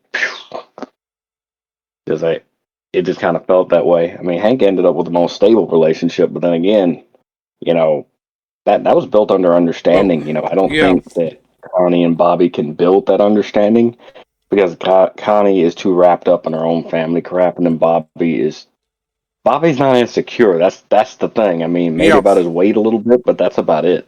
The whole shirt thing, but that's like really about it. And so yeah, he yeah. needs to get the hell out of that town. Like if I were him, I would move. Like I'd get the restaurant open and then I'd take a vacation somewhere else, anywhere else, because it's like he's Well, not gonna get what he wants in a the place like fact that. that he had to partner with the Wasana songs. I mean, the whole Rabana chain, the chain is chain Wasana song. Like that's fucking daddy's boy, daddy's money there. Oh, I want to have a restaurant and everything, but I don't want to actually do shit. I just want you to slap my name on it and say it's mine. Like, That's what that was. I don't know if you caught that or not, but the Oh yeah, chain at the I end of did. her bonnet was chain. Chain was on the song. But the fact I Bobby, guess oh, that's a good I'm play on. part owner, I'm this. He was 15% owner. I think that's all that fucking Ted and Chain would let him have is 15%, or at least maybe that was all he was able to start off with, paying into. And That's why, like, if he's he still ever makes busting a his signature ass. dish, Oh yeah. I mean, that's why if he ever makes a signature dish, Bobby's gonna have to. I mean, in a realistic sense, Bobby's gonna have to copyright his stuff and probably take Jane to freaking court at some point because that's not gonna work long term, especially See, if it so takes off. It just won't work. it was probably a good thing he didn't try to incorporate the dough tree sauce recipe into a lot of shit either. Yeah, he lost it. He lost it on entry by value of that, and it's just it'd have Yep. been too known that he'd lost it. And next thing you know, it's like being mass marketed into a can. So it's Yep. just Yep. like if they had it their way, they put it in a can and call it a day. And so it's just that's kind of the thing it is. But like Bobby has everything going for him, and so when I look at characters like this, like man, there are a lot of people in their teens and 20s like they have a lot going for them, but they hang around the wrong people. That that other Honey, that other honey is the girl, wrong person. yeah, that other girl he was saying, Willow, the one that was shitting on that coach's desk in that fucking ball stadium. Oh yeah, that crazy That, chick. I mean, dude, honestly, I mean, Bobby is kind of naive too when he doesn't really have that. Because I think he's fighting that part of of his like from his father that's really like distrustworthy of people that are a little bit weird. So I think he became a little bit too trusting when it come down to yeah he had that he should have ran from that way dude, ahead of I would time. have ran at that And point. oh shit, damn, I almost choked on it. The fact that he bought the tickets to go to the football camp, and then she's almost like competing with him with his dad on some shit too. That fucking was just like why. Why did she even have to go? It was supposed to be a father son thing, and then she's just, like she's competing against Bobby for some fucking reason or another. It That's just, that's like another flaw in relationships that I see nowadays, like the needless competition. It really gets to like a point to where it's like, I'm happy Bobby did the right thing to like break up with her, but dude, like, this dude waited until the bells of Notre Dame red flag was ringing. Like at what point, like, did it really take the crap on the desk to realize, okay, this chick's a little loony? I mean, just because the craziest thing, like, as I got older and everything. See Hank, I told you she was crazy. No shit. Shut up. Yeah, I mean, hell, all the freaking signs are there. The craziest thing, and something that isn't told to a lot of especially a lot of younger people, is like not everybody is healthy enough to be in your life. You might like them. Hell, you might even be attracted to them, but not everybody is healthy enough to be in your life. Liking somebody, it simply is not enough in some cases. I hear doing coke is fun. It's probably not that good for you, but I've heard it's fun. Like, let's just not mince words here. But yeah, it's always that shit that's fun that's usually not the best for you. You can make Yeah, stuff that kind of isn't inherently fun, but you also have to be appreciative in the things that you got for what they are. And it takes a little bit of work. It don't take a lot of work to just snort a line and woo, here we go. Like all of a sudden, howdy what the ho. what the I'm trying to remember what cartoon or what something when like they'd snort a line or some shit and then the eyes would dilate and fucking like they were going through a I don't know, that could have been any of they've done that probably quite a lot. It Like I either saw an American Dad once. Like Roger just went like freaking like it zonked the hell out or they something could have like done it that. in that, they could have done it in Metalocalypse, they could have done it in Aqua Teen Hunger Force, they could have done it in fucking Family Guy.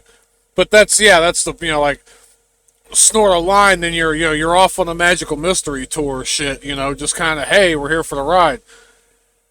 Like shit like that, like there's really no effort putting in. You can make stuff that's like not inherently fun. You can make it fun if you got the right attitude and, well, the right person to be with to do it with too. But it's just, too much of a good thing. And with Bobby, I think Bobby was just too trusting.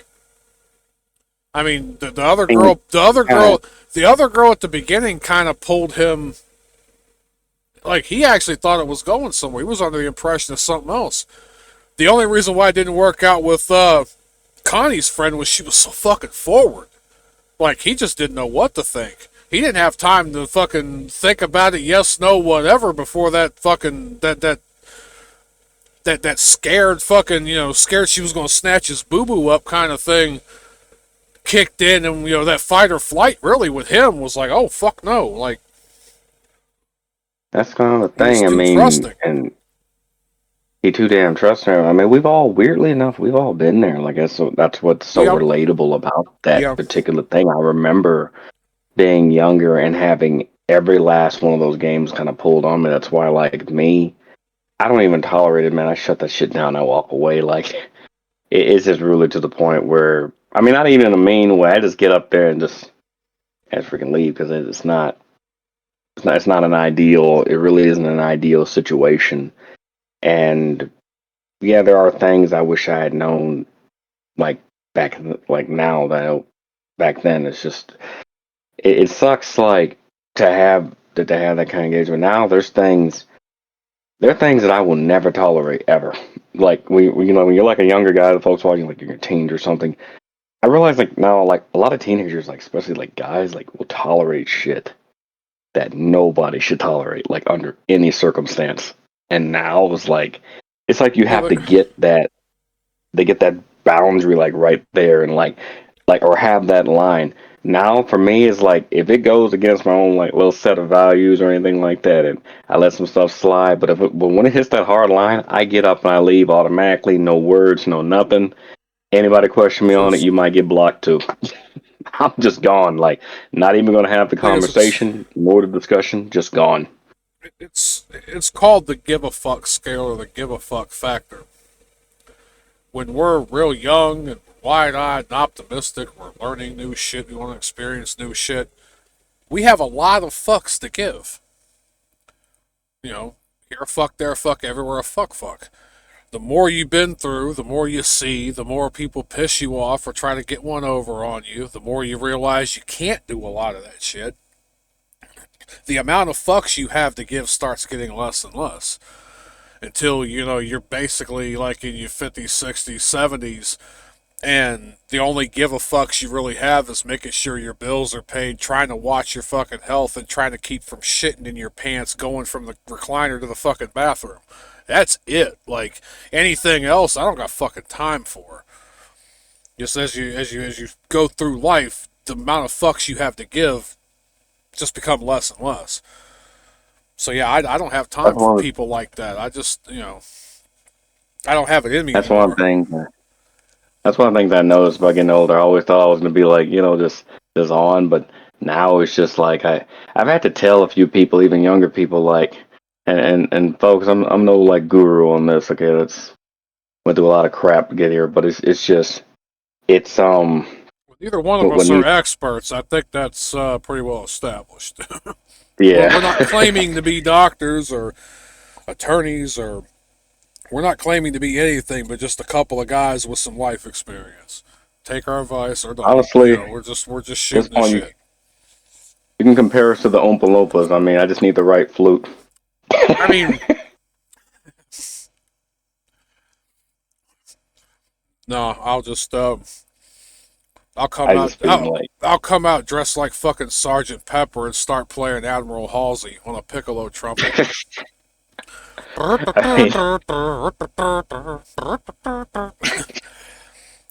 Had another look and I had a cup of tea and a butter pie. Just... But yeah, just get used to it. Like, we start seeing the writing on the wall and everything else. I think as the kids say, we've hit Unc status. Yeah. I don't know if, like, in some ways, some people might think that that's a diss. I've told a lot of people on my gaming channel, some of the younger guys, hell, a few of them were fucking 14, 13, 14 when they started watching me. So y'all are more than welcome to call me Uncle Mike if you want. I've got 3 nephews. They call me the same. Like I'll be uncle. I'll be uncle all day. Uncles are fucking cool as shit. Yeah, I mean it does have a flair to it and everything. But yeah, I mean, hell, you reach an age to where I've had to tell people, especially maybe it's different for younger people now. Like, if you have a boring relationship, you have a good one. People hate hearing that, but it's true. The more boring, the better. Like, not you get older, there's a certain thing you I don't. hope don't a goddamn thing happen all day. Gotta find that damn clip, that Bradley Yeah, clip. Like, hope nothing happened all day. Like, you just reach I that don't. point where it's just like, Yeah, I hope something. I don't. it's like, nope, I don't hope it. Like, I hope nothing happened all damn day. You just reach that point. Mm-hmm. I mean, I think we kind of weirdly reached that status.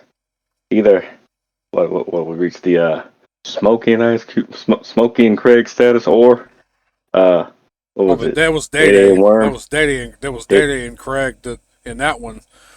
Day Day was the one going off about, oh, I wish when something happened, I'll get my perk, get a perp, and I'm gonna lay down the law here. I wish something pop off. Yeah, Craig, I don't hope nothing, a damn thing happens all day. Sit your ass down. Hope nothing happens. We gonna get paid no matter what. I think I'd rather get paid than not get my ass kicked. Thank you. yeah, I mean, hell, He had to go out starting shit. That's the fucking problem. that's what pissed me off. I just snatched that dude. I was like, what the fuck wrong with you? I mean, we had nine like top flight. What was it?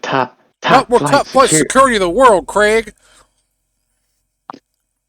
I was like, damn, gave this motherfucker a whistle. He lost his damn mind. I mean, but yeah, I remember Roach and Day Day. They worked at that damn CD shop and everything. That was common. And like crap. If you're making good money, No, yeah. that's about it. Oh yeah. No, Roach was chill as shit. I mean, yeah, he was skateboarding, wanted some of that shit, but Roach was kind of chill as shit though. Dude was serene, man. Like just hell. Like that's how I remember people used to be. Like most of us were pretty chill. And I kind of do hate the stereotype that like every like what was it like? I don't even know where we fall in no more. But I do hate the stereotype like, oh man, every millennial just waiting to pop off. No, I have to correct this while I'm here at this particular point, and I'm gonna use cyberpunk to explain it. Gen X was like Johnny Silverhands, whereas a lot of millennials were a lot like Carrie. Johnny Silverhands kind of had to raise himself, so he's a bit of a like, take no shit, F you, I'm gonna do what I want. That's the way he's always been. Whereas Carrie actually cares about people's feelings until you take advantage of that. Then he about damn near ready to cap your ass. So it's just that it's not a huge fall Right. off. Well, the other thing is too, like I don't know. Maybe it has to do with people like me and you, and we are you and I know I can say this with confidence. You and I are older millennials raised by boomers. Our parents were not Gen X. My mom was on the cusp of Gen X, but my mom was a boomer. She had a lot more of those boomer values and stuff. I think what's fucked up a lot of the millennials is the ones that were raised by Gen X. Yeah, I hate to admit it, but I definitely see some of that. When if you're Gen X watching this, please don't get mad at us. I'm just saying you kind of let them get away with stuff that we would have gotten snatched up for. There's Yeah, things I don't even do well, now at my age out of because habit. the Gen Xers, I mean, they kind of overcompensated in a way. They saw how their parents treated them and didn't want to have their kids, be treated like that. This is why, like I mean, the boomers were kind of doing it too. I would say the younger boomers, but the Gen Xers and stuff, they were the ones that started growing up, having kids, doing the fucking the soccer mom. I mean, I know the soccer mom shit goes back even as far as like the '80s, but this like minivan. Let's all go on play dates. And no, when they started, like everybody's got to wear a helmet and knee pads, and everybody gets a trophy. Shit, this is where the Gen Xers had a lot of part to do with starting that, and I think it's because they were upset at the way they were raised. If you call that being raised, they were really hands off. And my mom was like that up to a point, but she was like so on like the end of that she only did that at first till she realized that wasn't helping. And so she did kind of back off on the whole leaving us to our own devices after a while, but yeah, from about fucking I don't know, so have especially the whole going outside and playing thing from about fucking 6 years old to about fucking 10. There was a lot of times I was completely unsupervised. Yeah, I mean, that's the funny thing about it. I mean, there's a lot of technology to mitigate a lot of stuff, but I distinctly remember just like playing pinball and having fun, like going out and riding bikes. Now, when I look at stuff like the like Bobby and Connie, for example, like Bobby could do one thing, and I know he won't, given the nature of the show and his age. Only thing he got to do is just go up to Connie and go, either we a thing or we not. Let me know when you figure that out. Let me know when you figure yourself out. Yeah. Peace. That's all he got to do. It's Well, not the even a hate thing. the way it kind of got to the end, of course, she broke or dislocated her arm in the hospital, all hopped up on fucking morphine and shit. Like it kind of ended there with her, like I don't know, finding her feelings, which to me, I think that was more of a drug-induced kind of thing. Because even he had to kind of know, let's just sit here and like talk, like we ain't gotta, all that. But I would have been questioning, which I hope he was, whether or not her feelings were genuine or whether it was the drugs talking. But I don't think he got to a point yet, because I think she was just, yeah, I broke up with Chang, this happened, and then boom, now I'm in the hospital. And I hope whatever season, if they do a new one, which they probably will, another season, he sits her down and has that talk, because I got a feeling this next season is going to be a lot of her playing with his emotions. Yeah, because that ain't cool what she's doing, and she may not be doing that intentionally, but that is very, very annoying, and that's a very dangerous game to play. Because I've seen people destroy perfectly healthy relationships because they kept playing these little insecure games. Where everybody just She's stuck between what she wants and what she feels she needs to do in order to keep her status up with family and with other people that probably for all intents and purposes has more than she does. These are the types of people that put in appearances because they know if they're in trouble, these people have the means to get her what she wants. As where Bobby, yeah, he's struggling. He ain't well off. He ain't, living in a fucking ditch either. But a lot of things with him are kind of on a shoestring in a way. Like he's got the potential to make a lot and get a lot further, but he's got to sacrifice and put in the hard work and do a lot of shit right now. And with a lot of women, especially a lot of women like that, they don't want to deal with no uncertainty in that regard. They want somebody out the box, ready made, ready to go. And he that's just can't why provide that, and nor should he, even if he gets, because somebody's going to stand along on the sidelines and wait for you to become a sure thing. They didn't really want to be with you in the first place. They just wanted to collect the spoils at the end. that's why this whole wait at the finish line thing is really bad strategy for a lot of people because I can tell you this from personal experience. Like once a lot of guys tend to get our stuff together, like when we're younger, we let a lot of stuff slide. We have almost the sky's the limit. We give people like multiple chances. But once we get our life together, like when it comes to friends, family, it's not even like a spite thing. We just know what we will and will not tolerate, and we're nice about it. But now there's an actual standard there. Like if I gotta climb the mountain by myself, don't wait for me at the end with a cup of chocolate. That'd have been nice when I started. at the very least, or in the middle of all that, not after I'm out of breath and exhausted and damn near on the floor. I just would have made it a little easier too. So that's the thing. I mean, I think if her and Bobby get together, it'd be a repeat of her parents, pretty much, because the love is gone practically from that relationship. And come to think of it, He'd have been the here's one. like a He'd have been the one living in quiet desperation. He'd been the one wishing it were more than what it was. He would be the one constantly asking her, "Do we really have to put in an appearance? Do we really have to do things just because you're parents or that society or whatever, that country club, that group of people? Can't we just do this thing because we like to do it or we used to do it as kids?" Or yeah, she would be going Bobby through the tries to. emotions and he would be fighting her every step of the way until, like, God forbid he gets so defeated he gives up. God forbid he turns out like Bill. Because Yeah, I mean, there's a potential if she runs him through like that. Because there's a potential he could end up like Bill, defeated, and the life, the spark, the drive is gone because it's been beaten that's out why you of have you to. every twist and turn. That's what you have to give when people got some level of substance, even if they don't like what you like. I mean, I've seen the folks watching this. I've seen some dildo trees, and I mean, show aside, yeah, I've seen some dudes get beaten down so damn much that the spark is gone.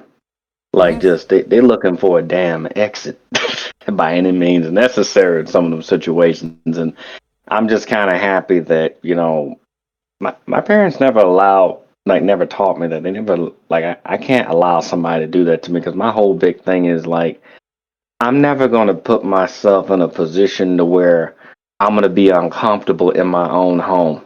And I don't think a lot of people Yeah. understand that. Like, you don't walk up into somebody else's stuff demanding that they earn your respect like that. That's where the entitlement comes from. It's really ass backwards. Now you got people that run up in your shit and go, "Oh, you gotta respect me." No, no, other way around. You Well, gotta earn that. Like, your home is supposed to be, and I hate this fucking term, but it's supposed to be your safe space. The Probably a better word is your sanctuary. I think that's better, but your home is supposed to be your sanctuary. Your home is where you're supposed to be able to get away from it all, to go into, to be safe, to let yourself go, to let your guard down so you can relax and decompress and regroup.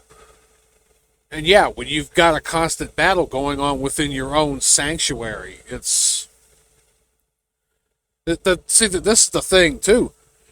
With somebody like Bill, he probably dealt with that throughout his marriage, and now that it's gone, the Phantom he's still battling that same shit every day, just in his own head now. It's been so entrenched and ingrained in him that it's a phantom now. It's like an echo. It's just he's living it over and over in his head every day. the track is on loop for him pretty much. And Yeah, I mean, I hate to see that. When I was a kid, like when you're younger, you think it's funny, but then when you get older, like, you start to yet realize, yep.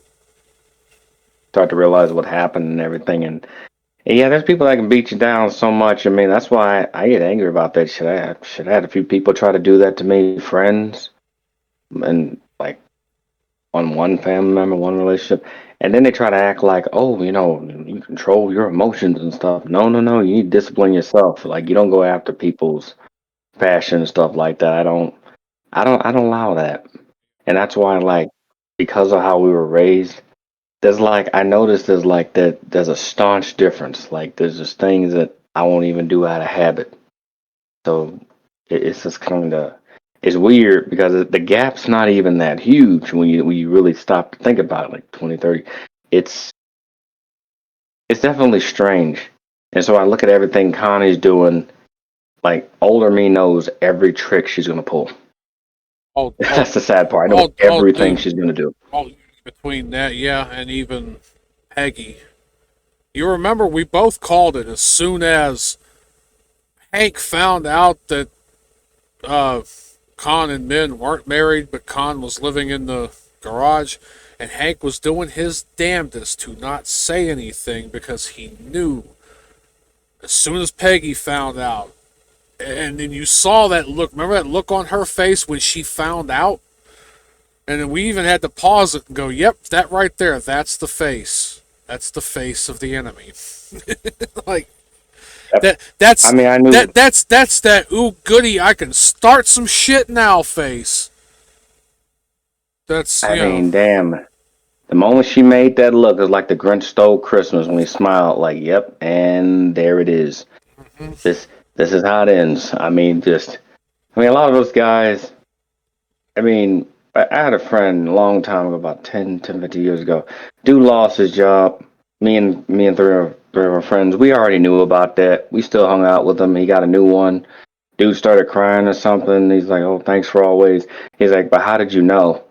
I'm like, "It's pretty obvious. First of all, so we got in fights and arguments, and when me and him got into a fight, I was really mad at him, and I still did not bring that up. Why? Because that's not what we were fighting about. And thing number two, that's hitting below the belt. Don't really Yeah, feel like going yeah, there. So certain things, I try to stay on point of what I'm pissed off about. I don't need to hit below the belt like this. Would have been ridiculous, and yeah, yeah. and so I mean, the man got a new job. That was it. I mean, a lot of guys really don't give a shit about the things people think we care about, but we keep getting told that we do care about it. We don't. And so it's just a lot of the drama. I mean, the real thing is most people don't, especially guys, like we don't like having to.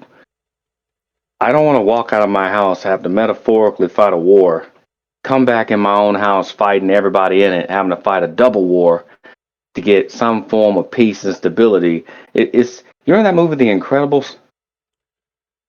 I know of it. Have I you ever haven't. watched I it? don't think I've ever watched it. Damn, I know of it. that was a good movie. But the folks watching, like for the folks watching this, if I was Mr. Incredible, like that whole thing between like him and Elastigirl, that I'd have taken care of that. That would have taken one conversation, and that would have been it. Let the boy play the sport. Like talk to her about boy stuff. This is my little area to reminisce. You can use your powers freely. I have to. Mr. Incredible was suffering the whole time. Dude couldn't even use his powers freely. Like she can stretch all across the damn house. Dude has super strength. Where the hell he gonna go? I mean, Bob was just like a damn. Was like I imagine this was like a damn defanged snake at that point. Damn, just dude can't. Like I've noticed that like as men get older, like we can't have shit. I mean, damn.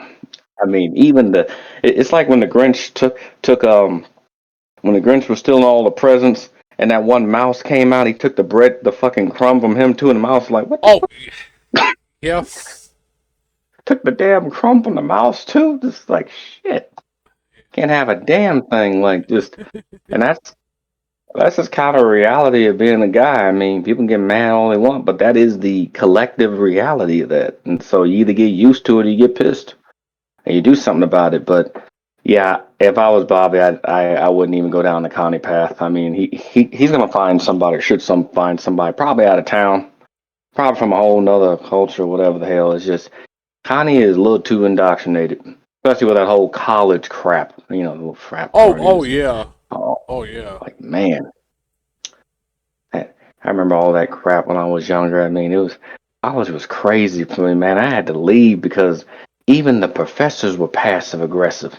Wait till you leave, pop quiz, and fucking. He talks to people. Like had my grade changed from an A to an F one time because I dared to question the speech teachers. Like he wanted to be challenged. I brought up a little thing, and I'm like, oh, he talks to people. Like I don't get embarrassed by stuff like that.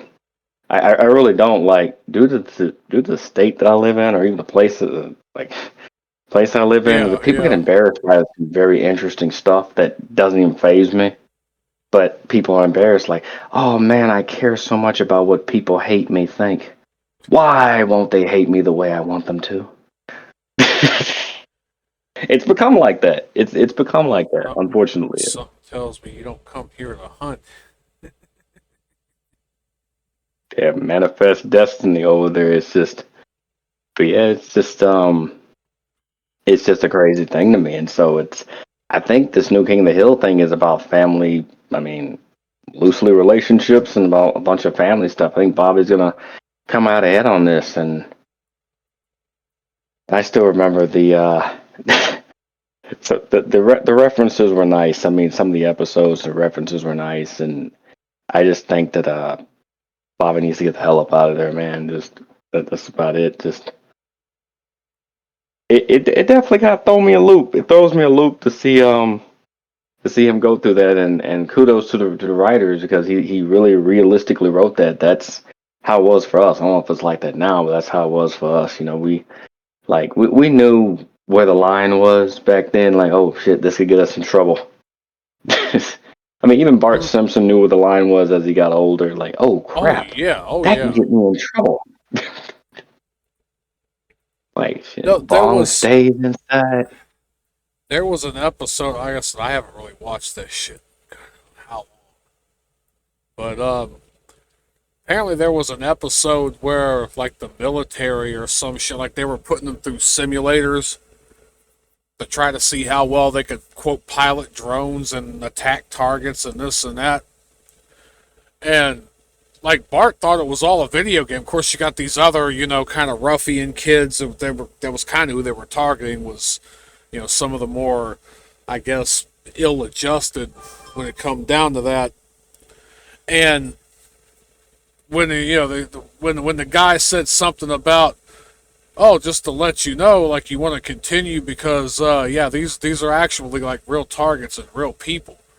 And of course, all the other kids and around him, oh wow, that was cool, yeah. And Bart was like, wait a minute, that was real people, and oh no, we just told you that, but like within the context of the episode, I don't know whether it was actually or they just wanted to see his reaction to saying they were actually bombing people, or because like they were actually going to actually later and wanted to see the reaction, but he had such a like, oh shit, like no, I didn't really want to hurt people. Like, yeah, I like breaking windows and, put tacks on people's chairs like the best of them. I didn't want to actually like hurt people.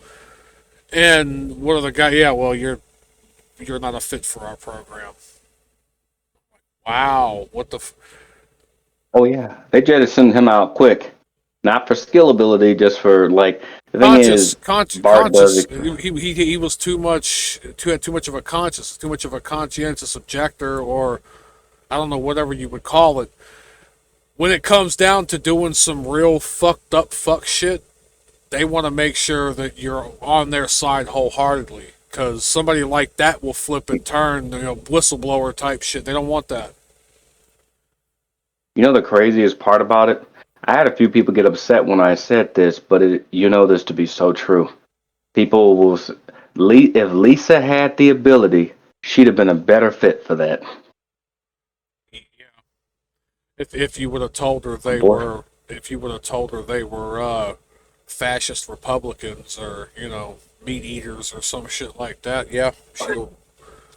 they eat meat, kick their ass. I mean, it just that's kind of like the whole thing about it. Like what I liked about The Simpsons is that The Simpsons had the ability to make fun of themselves. I noticed that a lot of new stuff is. I mean, Hank Hill will make fun of himself. I mean, the King of the Hill makes fun of itself. It's a right leaning thing that kind of makes fun of itself in the same way Simpsons was left leaning, Yeah, makes fun of itself. Like with comedy, when there's no self reflection of any kind, it's just like punch down consistently. You're not really hitting on nothing. And once again, I am not trying to mention this damn comedian. I will not mention this chick on this like at any point in any of these damn videos. But she got compared to Dave Chappelle, and I just started laughing my butt off. Like Dave Chappelle has made jokes about everybody. If you think it was only I'm gonna just say is if you think it was only targeted at one group all the time, then you're telling on yourself. yeah, That's all I'm gonna say. That they telling on themselves at that point. But I remember watching some of the bits, and there's a reason for that. But it's just you got people like patting themselves on the back and everything. And the idea is not to try to model yourself after somebody else, but it's good to make fun of yourself. Keeps you humble. Make fun of my own beliefs all the time. Like just being right doesn't always necessarily mean that you got to be right. Like yeah, it's like man, like it ain't that serious. I've seen some people take things seriously. I mean, people like one of the craziest things like that was said to me from what I can remember. Funny enough, is I've had people try to like I ain't necessarily trying to call it Bible bashing, but it's like, how do you know you didn't read the whole thing? And guess what? I don't have to. That's that's the amazing thing about that. I mean, I remember having it read to me, like going to school and everything else, and it was like I'd much rather be doing anything else, like playing or something. I mean, I ain't knocking anything like that. I mean, people can do what they want to do. I mean, I got enough of the core values to kind of go, okay, this is where it stops for me, and these are the values. But no, no, you got to read the whole thing. I read the whole thing, so that's how I know, that this is 100% true or false. I'm like, yeah, and then people start looking at me crazy. I'm like, you do realize it's more than one book, right? I mean, like, just I just can't. That'd take a lifetime, and just I've heard that before too many times, and that just that'd be a lifetime, man. It's just it's wild and crazy to me. It's wild and crazy to me the things I've heard throughout the course of my life, and I don't even care enough. Like as far as that comedian goes, name drop. I kind of just keep to myself and to those, and that's one thing that happens as you get older. I think that's a natural thing too. People just start keeping to themselves. It's not even the fact that I'm antisocial necessarily. It's just I don't want the BS. And in relation to I think I don't know, like how do you feel about the old Bobby Connie thing? Like I'm still tripping over the fact that it's like looking into a time portal a little bit to like why doesn't he check her? Like I don't get it. They grew up together. It's kind of a hard thing. To be honest, I don't think he ever got over them leaving or them not being able to hang out or whatever. I don't think he ever really got over a lot of that, to be honest. I think he just, in his own way, still missed being around her and hanging around her, but, I hope somebody I tells him mean, he doesn't have to date her to do that. the thing is, well, feelings and all, that's the whole thing. I don't think it's so much of, I think he actually does love her. I mean, you remember that last episode or so when she was in the hospital and he was running down the list of, all of her vital statistics between like what she doesn't like or likes, what she's allergic to, her first period. And it's, if he didn't care about, he wouldn't know all that. He knew damn near everything about her.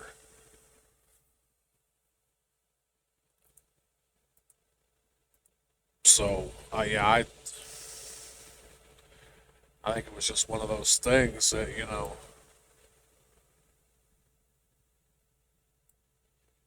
I think he was really wishing something more would come out of it. Because Bobby has this thing he was that kind of surprised when when she seemed like she was coming around. But yeah, again, he's seeing shit. He's seeing shit with rose-colored glasses from way back in the day, and he's kind of not taking into consideration that, hey, you've got the restaurant, you've got the the whole thing here, your future you're working on. Do you really want to have this roadblock in your way? When I don't even know if she's serious. You know what I mean? Like you don't really want that being a roadblock in your way. And this kind of weirdly reminds me of and maybe I'm kind of stretching when I say, you remember that movie Castaway?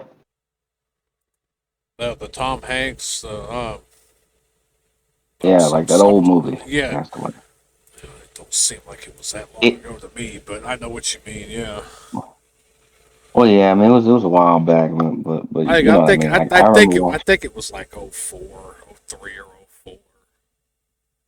Well, So, yeah, oh, well, it kind of was like yesterday, but you get what I mean. Like I remember I watched Castaway the first time. I didn't think nothing of it when I was younger. And then when I got, although yeah, it's weird to anybody watching this right now. If you happen to be like in your early 20s or something, like watch Castaway one time without context, then watch it again after maybe 5 years. Like just keep watching, like every 5 years, just randomly watch Castaway. I don't know why. whenever I watch that movie, it gets more and more profound to me for this one particular reason, that ending. I don't want to spoil the ending, but like Oh yeah, that yeah, ending was so like damn, so fucking powerful. It seems like nothing, but it to me was the most meaningful thing in the entire movie. That silence, like right yeah, there. yeah. You have every option laid out before you. Go to the left, go forward, or go back. Hmm. Fork of the road. Where the hell you gonna go? I mean, it was literally put there right on screen, a crossroads. The whole ending scene, yeah, was just a big crossroads, and it was, artistically put there right in front. Yeah, I won't. Yeah, I know what you mean. I know exactly what you mean by the whole. I mean, with all the shit that was in the movie, the events and this and that, like, I know that's what the movie was supposed to be left on that, to kind of leave the viewer to fill in the blanks or to hope or this and that. It was kind of supposed to be left like that. But yeah, the circumstances that led up to a lot of that. I mean, if you're a believer, if you're not, whatever this, and I would have called it a sign from God. Like there was just Yeah, there was that element that was there the whole time, and you know,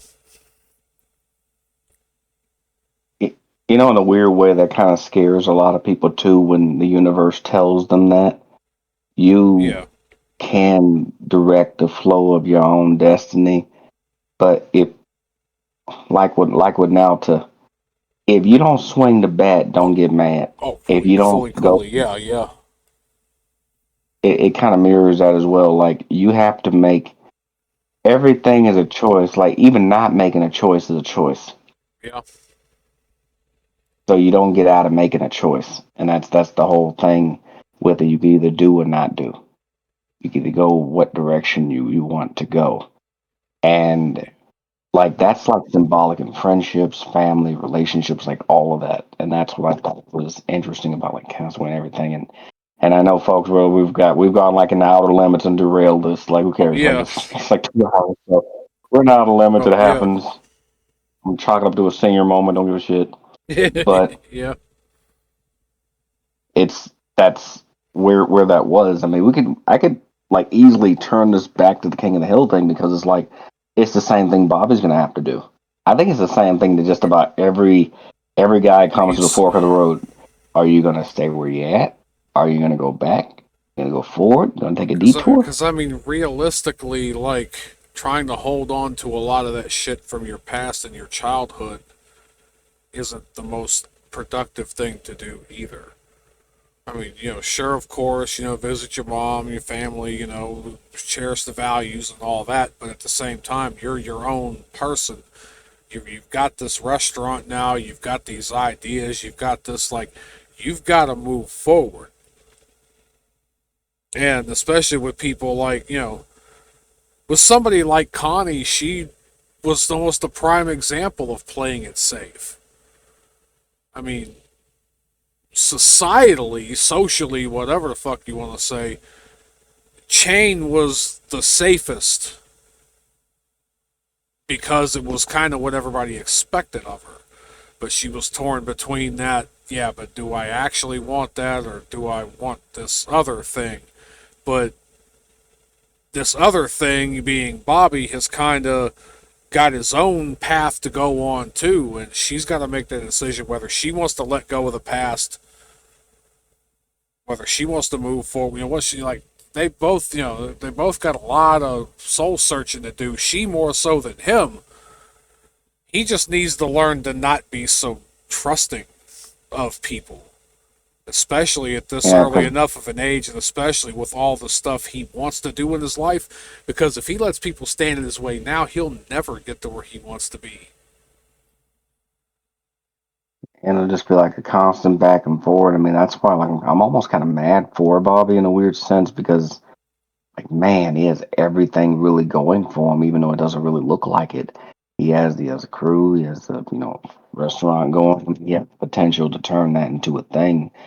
The problem is, Connie doesn't. I mean, Connie might end up by herself. That's the messed up part. They both might end up by themselves. Do like two ships in passing because Yeah. you can't.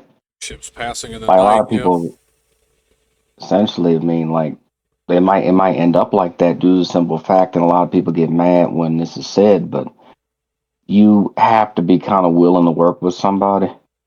If you're just gonna kick a brick off the thing when they set up, okay, cement brick, and then someone just comes consistently kicking it off, then it's just gonna become irritating. They're willingly choosing to kind of like be a cinder block for no freaking reason other than just say be there. And so it's after a while, people just like screw it. I mean, I've seen a lot of relationships like that, weirdly enough, and I mean, it's this whole thing of this person must be perfect is what I laugh about. People make mistakes. I mean, but there's a difference between making a mistake intentionally versus unintentionally. When it's consistent, when it's like consistent, yeah, I'm like dip out, just dip out. If it's like consistent, done. Like, and I think Connie seems to be more concerned with what her friends and family think about her life and her relationship than she is. It's like, who cares? I mean, and you have parents like this too, dude. Like, oh, my kid didn't do it the way I wanted to do. I would have done okay. You're right, and I'm sure you didn't do it the way your parents wanted you to do it. Like, same diff. Like, Yeah. people need to start. People need to like let the training wheels off at some point. Like, sometimes people will keep the training wheels on for themselves, but like at some point that has to come to an end. Like either you're comfortable with this or you're not comfortable with this. It's like to me, it's just never really been that complicated, which is like strange to me. Like I mean, I don't know. I just think it's like the whole dynamic is just kind of interesting. It's interesting because it's just realistically written, and Bobby's not the frat boy kind of guy to go around sleeping with everybody. I mean, that I hate he even did that first thing. I mean, I wish he had enough willpower, but thinking with the other head kind of crap. But it's then Yeah. it Yeah. happens. Yeah. Unfortunately, but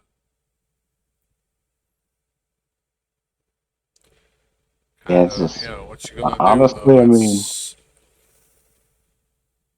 the messed up part, like you ever was like us guys, like we live with that like silence and crap. Like I laugh about that because had the situation been a little different, you never hear the end of it. But it's just Bobby doesn't really get to have that internal monologue of regret because he's so busy taking responsibility for everyone and everything that he doesn't leave much room for himself to breathe. And it's just I hate that. I just freaking hate that. I hate that crap with passion. I mean, and Connie, like, he's just like the emotional bedrock for Connie, and I just don't like it. He's like, oh, let me cater to how Connie feels, yeah. and Yeah. like, You're right. Yeah. it's like When Connie when never her asked when him how when he's her feeling. life gets a little bit tumultuous, he's gonna all of a sudden be there to steer her ship back right. Yeah, but that's the thing. She wants to keep using him like that. She'll never really respect him. Yeah, that's the It's thing. Because to me, he's playing Tylenol for the situation. Respect will never be there because he's always like kind of swooping in. He just kind of like take a step back and just. I would have took a step back with her and the whole Chang thing and just watch what happened. I mean, he's a real one for not calling it out. I mean, it was an accident in the first place because his damn mom. But it's just, yeah, I mean, it's just all of that. I mean, I do have to admit something. I mean, the older you get, when I think about, just like relationships as a whole, like we have been in some weird freaking situations. Like, damn, like Hey, that enough to constitute a whole video in itself, but I ain't gonna get into it, folks. But just we have some weird situations growing up that thankfully things are different now. But damn, back then, like it just seemed like like Night City. There was growing up was a lot like Night City, like drama and crap around every corner. It's like a damn '90s infomercial. Like, uh, do you like drama? No. Do you like crap? No. Well, you're gonna get a lot of it. What fuck did I just say?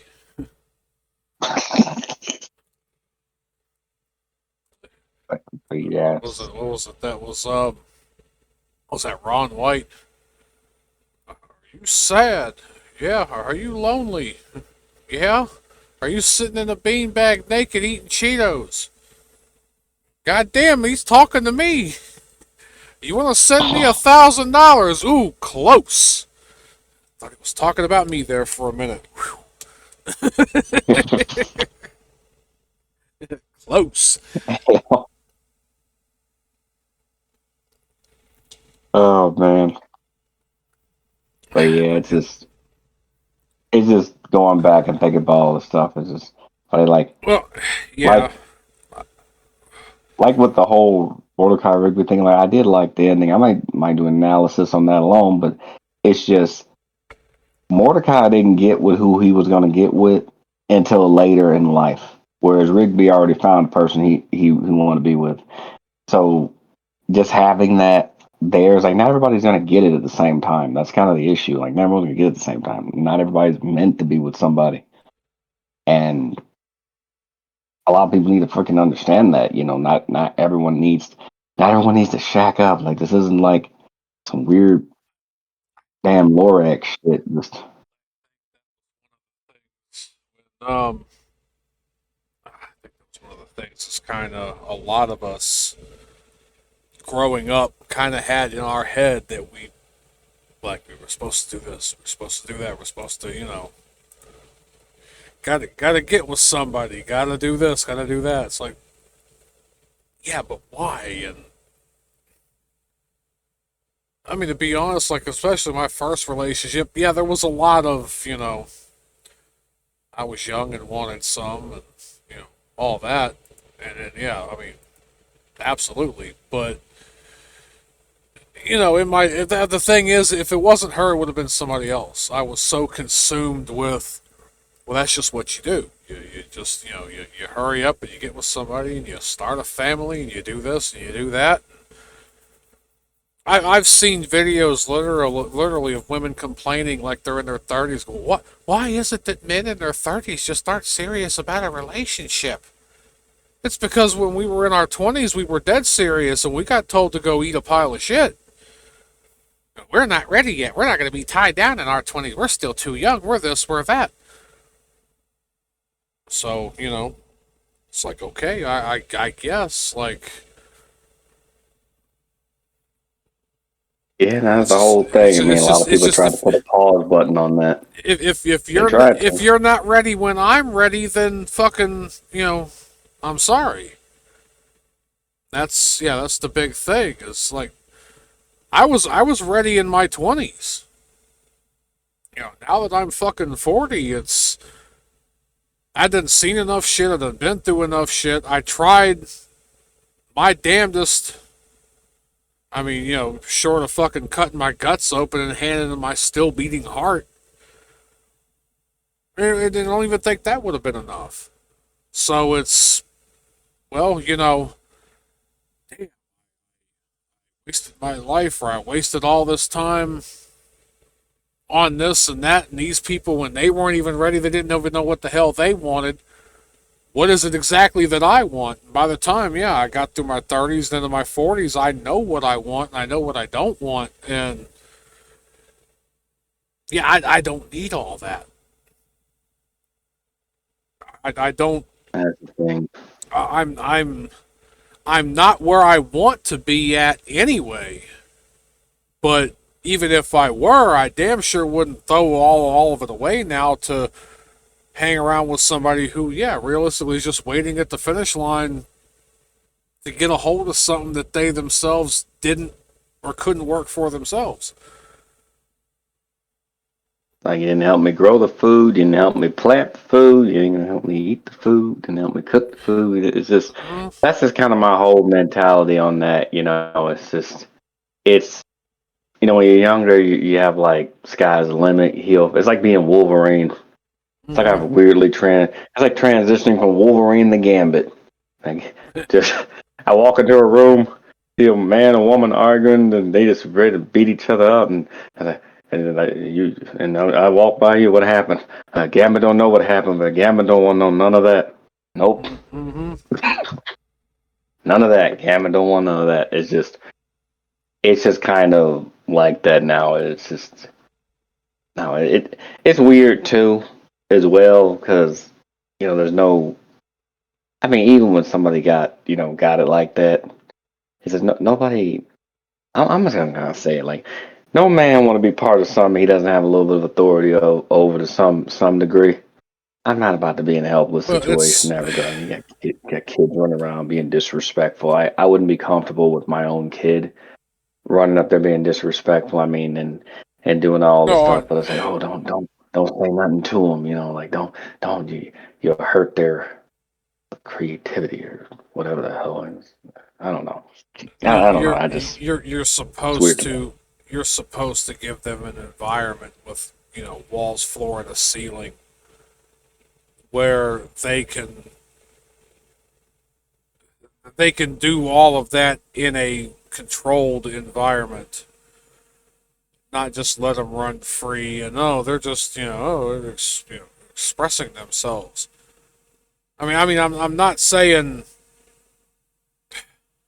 I'm not saying lock them in a fucking cage, but you kind of got to do especially with little kids, you kind of got to do the equivalent of like a rubber room, a place where they can bounce off the walls and do this and do that, where they ain't gonna hurt themselves or other people.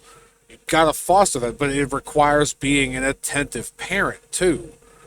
That's the other fucking problem. People just want to throw their kids off somewhere or just buy them off with gadgets, gizmos, or otherwise, and well, as long as you don't break your neck and don't inconvenience me, then fine. It's like, yeah, no, you can't fucking do that. I mean, yeah, they Yeah, who would have thought actually talking to your kid would actually be a good thing to do? Futurama. Have you ever just thought about sitting your kids down and hitting them? I know that's a That's the joke. realest thing. I know that's a joke, but it's still. I mean, Like the realest thing Bender ever said, like weirdly on that damn thing. Bender said some off the wall shit. That was like closest to the realest thing he's ever freaking said. Like that's the sad part. The fact that it came from him of all people makes it even worse. I was gonna say Like that's probably why he was able to get away. They were able to get away with saying that in that way, like that, because it comes from him. I mean, it could have been the most profound shit ever, but they were able to get away with it because it come out of his mouth. I mean, that reminds me of that joke, Bernie Mac. Remember talking about my boy jumping on the damn couch, slapped him in the head with a hammer. Well, why my boy got a knot on the side of his head? Because he was jumping on the couch. He wouldn't stop when I told him no, so I hit his ass with a hammer. Some of them a bitch.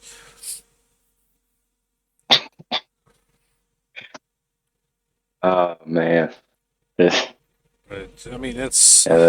the Bernie Macs of the world, they were brutal. They didn't let us get away with shit back in the day. Like, damn, we couldn't get away with shit back in the day. Like now, it's just like I don't know. It's just I don't know. It's the false flagging that I can't deal with. Like nobody wants to grow up in a place that's like so weirdly strict. You got to like damn have a palm recognition in your own damn house. But at the same time, nobody wants to be like over the river and under the like it's just nobody wants to like live in that kind of environment. Like a certain kind of balance that has to be you know achieved there. Yeah, Under the river, through the woods, under the river, like that damn song. I forget the name, but it's just Yeah, It's just one of those crazy things. But I talk about it often, and I still and I try to mean, keep up with what's. well, don't get us wrong. We're not condoning for somebody to take and misconstrue that. We are joking a little bit, but the thing, you do need to be present and firm with your kids. Going back to what were you saying about what you were saying earlier about, authority and this and that. What what gets misconstrued with especially a lot of these women, that they oh well, they just, I don't know, men just want control or this. We don't want control. We want cooperation. But here's the thing: the double standard of you should protect and provide. Meanwhile, you can't say this or dictate that or this because now you're controlling, you're insecure. It's like, the thing is, I'm not going to take all this responsibility and, you know, financial, whatever, otherwise. And then when shit goes wrong, like, I'm the one that's still, like, I can't direct anything, but when it goes wrong, I'm still the one going to get up the ass for it. It's if I'm gonna be responsible for everything, then I'm damn sure gonna have the authority. Because if I can't control the direction that things go with, with the responsibility that I have, I don't have the authority. I mean, that's slavery. That's just do what I say, and no matter Essentially, I how it mean, turns out, you're the one going to get in trouble for it. Who would sign up for and that?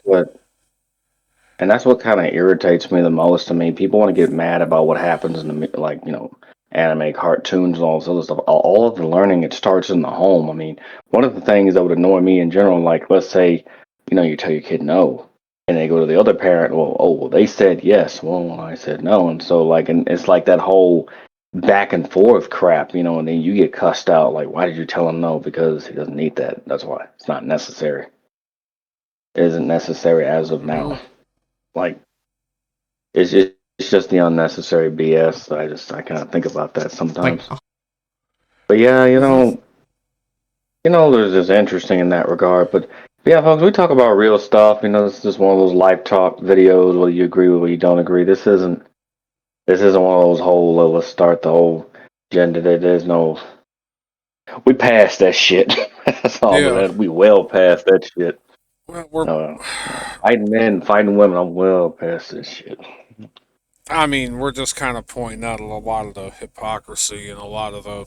I mean, even King of the Hill pointed out some of that, but there's a few things still that we need to talk about that. We kind of spent a lot of time on Connie and Bobby, but Well, like I said, there's not a whole hell of a lot to talk about other than maybe specific episodes. I mean, I think that whole thing of that guy trying to accuse Bobby of being a cultural appropriator when he himself was black raised Japanese. It's like, okay, yeah, so you were born there, you were adopted in, but, first of all, you're technically not Japanese. Go ask a Japanese person and ask them if they think you're Japanese or not. You may the have you thing may that have been messed with you me the may have been most though. born and raised there, but your skin color says otherwise, and that's not my opinion. That's theirs.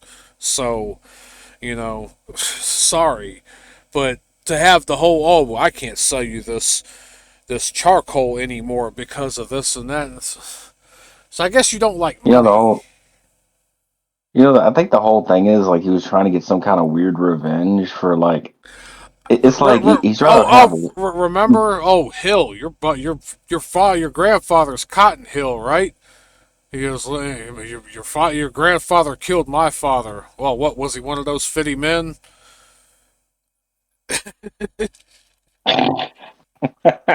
One of a pretty man he always talking. I think about like Bobby already like said it was a fusion. He said it was a hybrid. So it was a fusion. It's not Yes, like he was yes. trying to say this is the new authentic Japanese. Like he never said that. He's not even marketing it as that. And so to have to fight that other dude on top of that was weird as hell. And I And got even mad at the dude remember, because you remember you even can't have 2 feet in one. I was gonna say, didn't even Chang I think it was Chang called him out on that. He goes, well, if you this or that or whatever, then I'll tell him you're harassing a black-owned business, a minority black-owned the small business.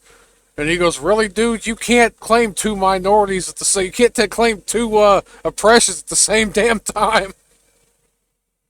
I mean, Like, dude trying to double up on. I was like, wait a minute, how you gonna double up on? I thought you were on the Japanese thing. Like, wait a minute, you know, you could tote the line on one of them. I mean, like, damn, like you gotta, and, like, you gonna have one foot in one battleground, another foot in the other one. I'd have checked them for those. Like, wait a minute, how the hell are you gonna do that? I mean, and then it wasn't bad enough, but Hank giving him shit for using charcoal in the first place. It's just Hank's trying to, or Bobby's trying to explain to him what Robana is. Like the Japanese didn't have propane way back in the Meiji or the Sengoku era when that shit was created. Like, okay, whatever. Like Hank's just hang up on that. So that was the whole thing. Like Hank just couldn't let shit go. The whole thing with the beer was funny. Hank just could not get behind like IPA. And I've had some IPAs. There's some terrible IPAs. And that one was funny when they went to that restaurant and they tried that flight of beers to get a taste of like what he's drinking now. Good Lord, I gotta chew this one. Like I've had one or two that it's like what the fuck? It was almost like a pulp, like chunks of shit floating in it. It was chunks of fucking hops or something. I was like, what the fuck? But yeah, for him to not like to be totally closed off. How what do you think of it? What is it? Does it taste good? He goes, well, let me explain it to you this way. If your beer was a car, it'd be a blue car. Hank could just not get over the fact that people's taste in beer has changed. And to be honest, I think even fucking Boomhauer, Dale, and Bill were just telling him it tasted all right. The fucking, especially Bill. Bill wasn't going to go against anything. If Hank grilled up a turd, he'd eat it with a smile. So I think everybody else just didn't want to hurt his feelings either. But not that it was necessarily a bad beer. It was just a bland. It was just, you could have cracked open a Bud for what that was worth, or an Alamo, for their. So to see him get schooled on beer and different shit like that too, like Hank's living that. He's at that age where he's realizing that, you're not as good as your kid anymore. Your kid's kind of surpassed his old man. Like, he's a little bit salty about that. At the same time, like, you gotta at least have some grace when it comes down to that. Like, you did your job. You did a good job. Your son's actually picking up. I know Hank was scared as a motherfucker to turn out like his father. I think that's why he overcompensated a lot for what, he was scared as hell to turn out like Cotton.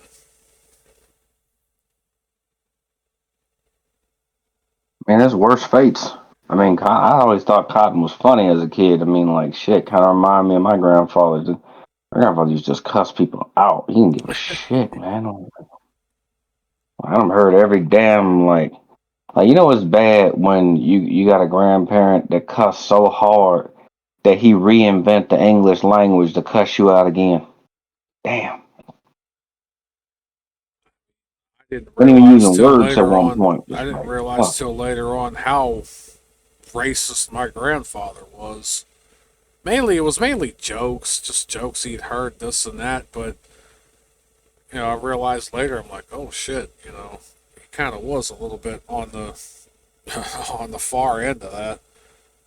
He cleaned up a lot of it as he got older, a lot of them did, but I guess just when you grew up with that.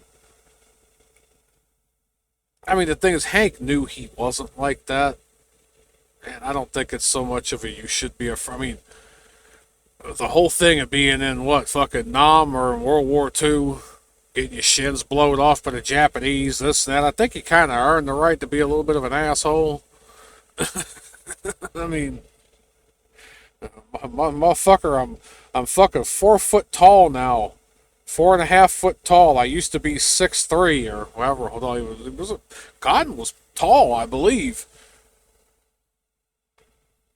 So to get cut down like that, physically, it just, he didn't take that shit very well. Shit does fuck with you. Just having to deal with that. Because there was a few other points I wanted to get. Well, there was the one big main point. I'm kind of saving it for last. The one episode, I'm kind of saving that one for last. That we'll save the nards of truth for the last one, because that was kind of funny though. But I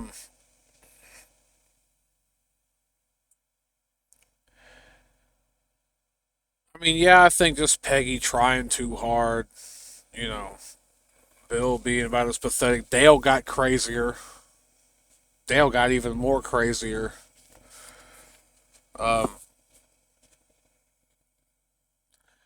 I think the whole thing. Some people were saying like the whole thing with Nancy and John Redcorn isn't like they aren't a thing anymore, because they both kind of, especially Nancy, kind of felt more guilty, even though they were like still seen together and shit. But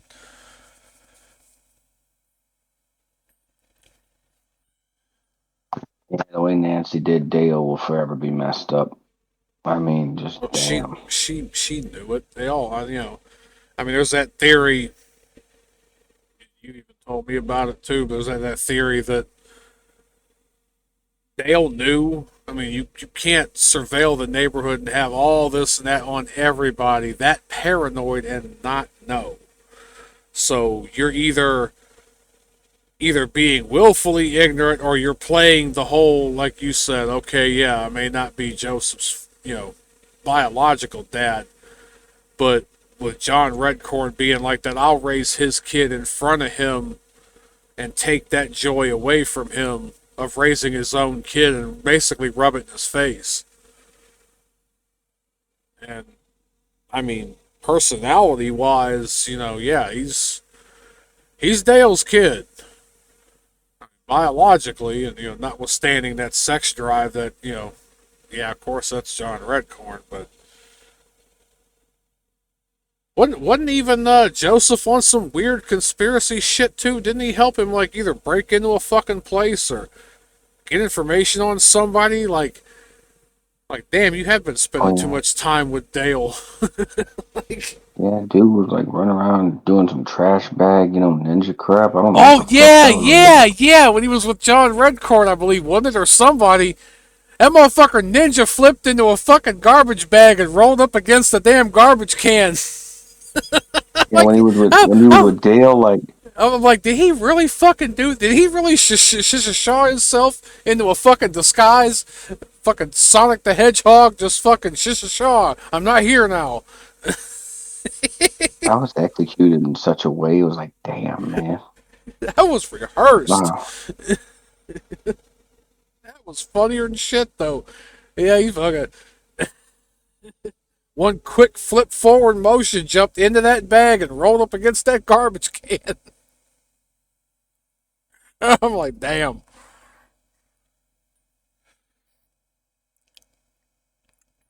But yeah, I think we probably ought to be wrapping it up. So let's get to the episode, which was the one where they had Good Hank, I guess, having to babysit him for a while or something, or hang out for the summer. Because technically, Good Hank is Hank's brother, even though, quote, Good Hank is like, what was he, 14, 15 at the time, something like that. Yeah. And, like, see, he's a spoiled kid, even though, See, the thing is, the woman that Cotton ended up being with afterwards, she is kind of like mousy and wishy-washy. They really do try to make her out like, oh, poor pathetic her, oh, poor used up tired her, but like in some ways she really was kind of like mousy, kind of a pushover, kind of just you know eh. And I'm just flat out call it. She was a bit of an enabler. That's Yeah, kind of why Con, like not Con, but yeah, that's why Cotton Hill like ran liked all her because over like, yeah. Oh yeah, yeah. she was an enabler. She enabled him to just be as terrible as he wanted to be to everybody. So that worked out well for him. So yeah, but so I guess good Hank, like a lot of these kids nowadays, they're trying to find a role model, they're trying to find this and that, and they come across this guy selling this masculinity course. I can't remember what his name was in the show, but it was an obvious analog for Andrew Tate. I know about fucking, a couple of dozen assholes collectively slammed shut at the mention of that name. As much shit as we talk in the circles that we've traveled around in, me and Fox don't like him either. We like him for don't like him for entirely different reasons than most of these other dipshits don't like him.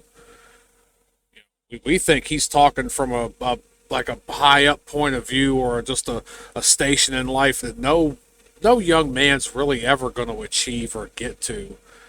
Nobody's ever going to be in that position, not really, of all that money and this and that, not to mention the way he went about getting it. Like I said, I'm not so, ooh, he took advantage of. I'm like, out of all the things you could have done, and this was what you did. Like, it ain't that hard to wave some money in front of some girls who want to make more money and go, here, I'll set you up a place and you strip on camera or do whatever. Or whatever, even the accusations. I don't really even give a shit if they are or aren't true. That's not even the topic of the discussion.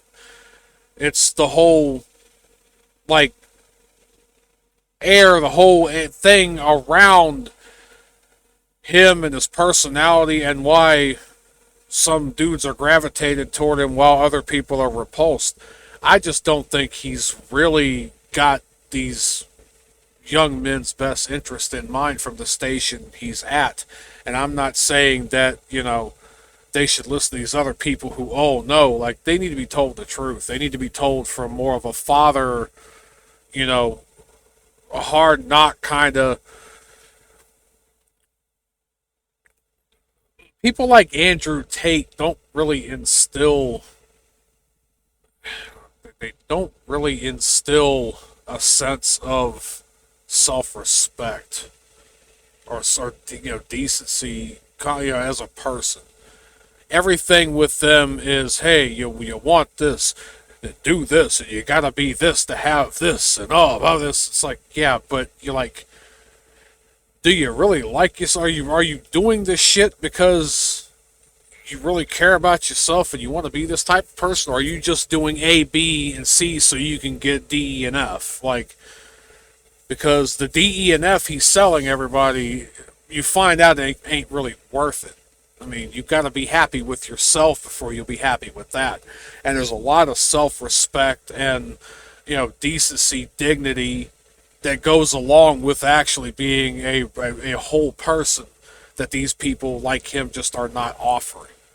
Now, I'm not saying that, because the people on the opposite side will just go along to get along and provide and be the thing and just be the willing, you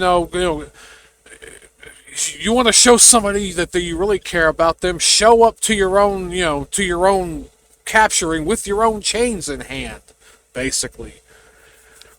So he ends up going to this course, and it's like just this overly masculine, but not in a Cotton Hill way, in a like, strong man. I don't fucking know. As me and Fox described it, it was borderline on some gay shit. it was just, you felt like toward the end when it was even Hank, they wanted to try to hug Hank. There's no thank. There'll be none of that. I get plenty of that at home, thanks. Like, he stopped him fucking before dude even got close. Just like, I got a wife for it. And they're, well, the women are the cause of all of our problems and this and that. And, and then that's all down the list of, well, they won't date me because, the tall guys. Well, yeah, but then you say you're tall in your dating profile and then you show up and you're shorter. And it's, well, no shit. I mean, just say your fucking height. Matter of fact, maybe stay off the fucking apps and talk to people in real life and get to know them. Like, yeah, you kind of are doing dumb shit. And then the whole, his mom funded his shit, and, he's a mama's boy, and mama whipped his ass kind of thing. I'm just sitting here thinking, like, this is such a wild, loose characterization of somebody like that. To be honest with you, I would have been more satisfied. They should have actually gone harder. They should have actually ramped it up way more to make him look like even more of a jackass, more of a misogynistic prick. This was just like, and then like we said with Mike Judge, and I mean vicariously, I think Mike Judge, Hank Hill, kind of is his stand-in almost, is his insert in a way. We know Hank is old school. We know Hank sees a lot more in women than most people do. He's really a true believer when it comes down to things. So he's supposed to be the voice of reason. And, like, he tries, but you and I, knowing what we know now, even his point of view is outdated. It doesn't work anymore. It sets you up, and the only reason why he's saying the things he's saying, Hank, and the only reason why, because of his experience, he basically married his high school sweetheart. He might have dated another girl like before her or something, but like she was like his only one. They've been together all this time. Like, she's all he knows.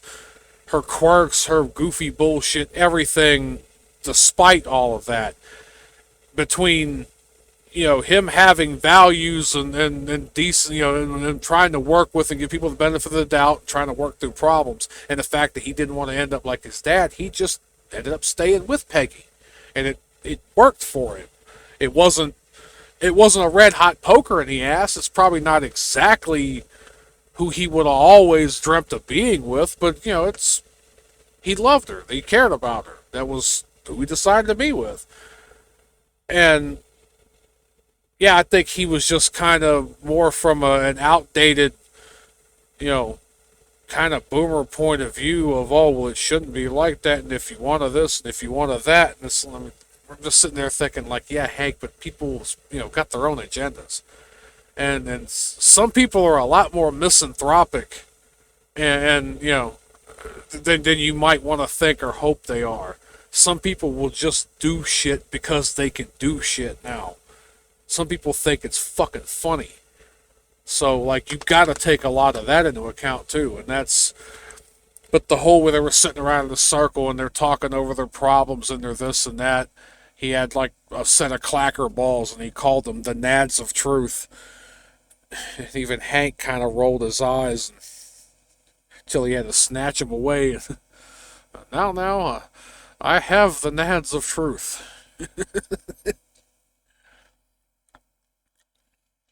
I just wanted to, because that's the main thing I wanted to, at the end of it all, was get your thoughts on that too and kind of elaborate. Because, yeah, I see where they were going with that, but even even Mike Judge being on the older side and trying to push his ideas through Hank, and Hank being the kind of supposed to be the voice of reason, but even then he was barely maintaining grip on what he had then. Now his views are so outdated that it was kind of funny then when you were just on the cusp of being outside of everything. It's kind of sad now that he's 15 years older or so, and he's so far out of touch and he doesn't realize it.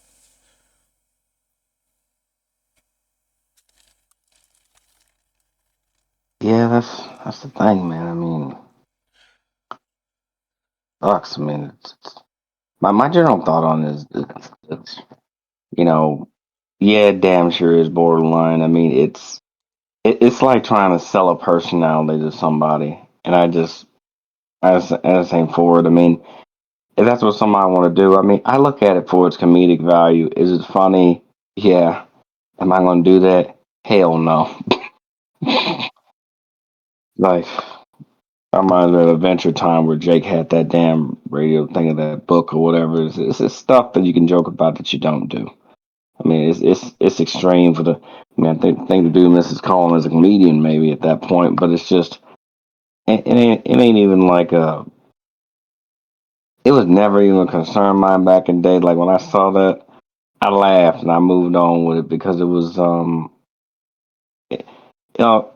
that works in some places, but Yeah. you know realistically, folks, Don't. if you have acquired a lot of something, the general idea should be on focused on maintaining that and building something that is actually going to try to survive, withstand a test of time. Not to say you can't have fun with it, but what if I told you right now, a lot of dudes that don't have that, and I mean, if you're the type of person, okay, you just want to get with a bunch of people, you don't need to be a millionaire to do that. I mean, I'm not gonna sit here and explain the process, but just know there's a bunch of dudes out there that roam the street that never had that problem, not once. Just saying. Go and locate one of them. So they can tell you some riveting tales of that. If that's all you aiming for. That's all I'm saying. My But God, yeah, this the man's appendix is about to burst. The funniest part about that damn scene was when they cut that appendix out and then he threw it like a grenade and it fucking blew up.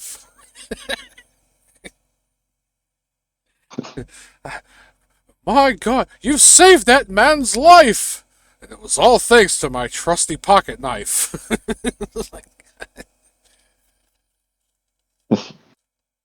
But yeah, just him throwing the appendix and it fucking exploded. Simpsons reference for those of y'all who don't know. Old Simpsons reference. God, second or third season Simpsons reference.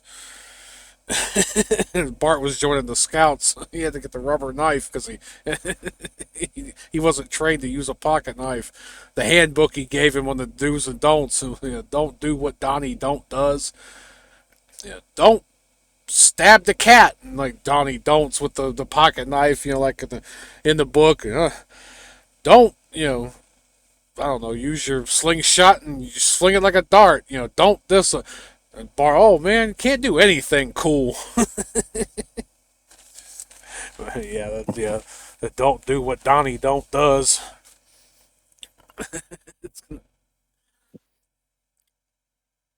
Yeah, we're missing a lot of the role models and the fatherhood kind of thing. We're missing a lot of people with their head on straight and common sense. I mean, you should do things and be a better person because that's at the end. I say this to everybody. I've said this to a lot of people, and you probably well you might not you might know I know I've said it to you. When it comes down to this is the one thing that you have to remember, and I'm going to say this with the most sincerity and honesty possible. Nobody gives a fuck about you.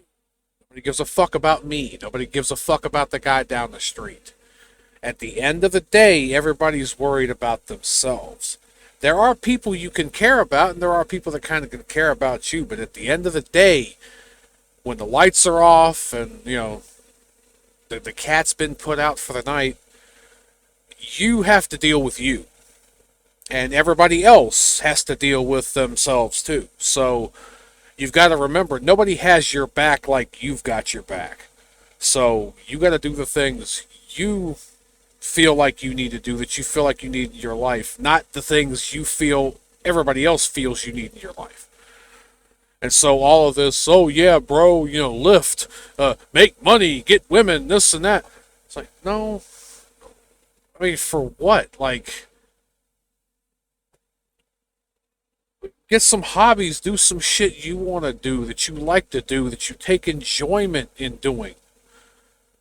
Work a job. Maybe it might not be the best job. Maybe work a job for a while to get the funds up and put yourself in a position to get into another where you want to be. The point is working toward that goal. If you want a family, operate like you want a family. Which means and this is for whoever, if the other person, the opposite of you, is on some fuck shit, don't go down that road. I wouldn't want to go down that road. Some people go down that road. I wouldn't recommend going down that road. You've got to think of the person that you're going to end up being with a year, 5 years, 10 years, 20 years, 50 years down the road. If there's something going on there, like, just don't. And it's a lot better to just not ever than to waste your time trying to figure out what if. At least in my opinion. I mean, there's a lot of other cool shit you could be doing with your time and your attention. And here's the thing, if somebody wants to be along for the ride and wants to help and actually wants to be there, they'll let you know. And if they don't, they'll let you know. You just have to be in tune enough to hear it. So yeah, with a lot of these like gurus, just lift, just do this, just do that. No, you gotta be a man. Like, what the fuck even is a man? Like, I'm 42 years old. I've been a man for a while. Like, I'm a grown human male. I'm a man. Like, this real man, real woman shit's fucking stupid. It really is, and I'm just going on limb and say it. I mean, this has been definitely one of our realest life talks we've had in a while. I mean, I don't really like the term because King of the Hill is more down to earth than some of the shit we've reviewed otherwise anyway, so it fits. I mean, definitely, yeah, you're right. It fits the theme, and I've been trying to be tame about it. But whenever anybody have tried to give me a air quote real man speech, the matter man or woman or whatever, It it always often comes just with a kind of come off caveat. somebody trying to circumvent being a bitch or something. I'm sorry. I mean, just trying No, to find a new way to be a bitch. I don't know what it's supposed to mean. it always comes with a caveat. It always comes with a "you're not a real man if," or "you're not a real," if you don't this. It's always like somebody's trying to kettle you into something they want out of you. It's honestly just like it's like trying to get someone to convince you to do something you would never normally do anyway, which kind of goes against the whole real insert whatever. Mm-hmm. Like I don't know. It's just kind of crazy. I don't want to do something. I don't want to do it. You can't make me. I mean, it's just Whatever, simple as I do that. what I I mean, want. Whatever, I do what I want. I mean, I belong to 15 gangs and we only commit hate crimes. Whatever, I do what I want. speaking Cartman. I mean, but yeah, it's Yeah. like what the hell? I mean, it irks me because dude, I grew up with guys in my family. They fish, they farm, they hunt. They, a lot of them were military. And so when people try to give me that speech, I mean, dude, like growing up was so weird in some case scenarios because my dad was a damn drill sergeant, man. Like having people get in my face was not like a new wasn't a new thing for me. Yeah. It was just strange to me. Like people thinking that's a flex was funny to me. Like I didn't really care. I mean, like what did you say? I politely said the thing that I was gonna say. I mean, nothing about what I said was offensive, like at all. No kind of capacity. Yeah. There's people that will try to flex you out of having an opinion.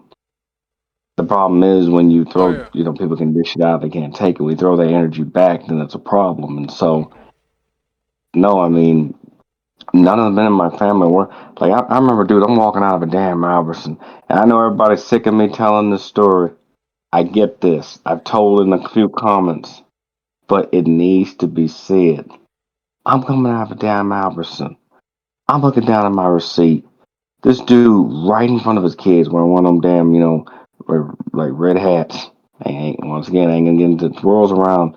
And it says you can get, essentially knife for heat. Take your pick.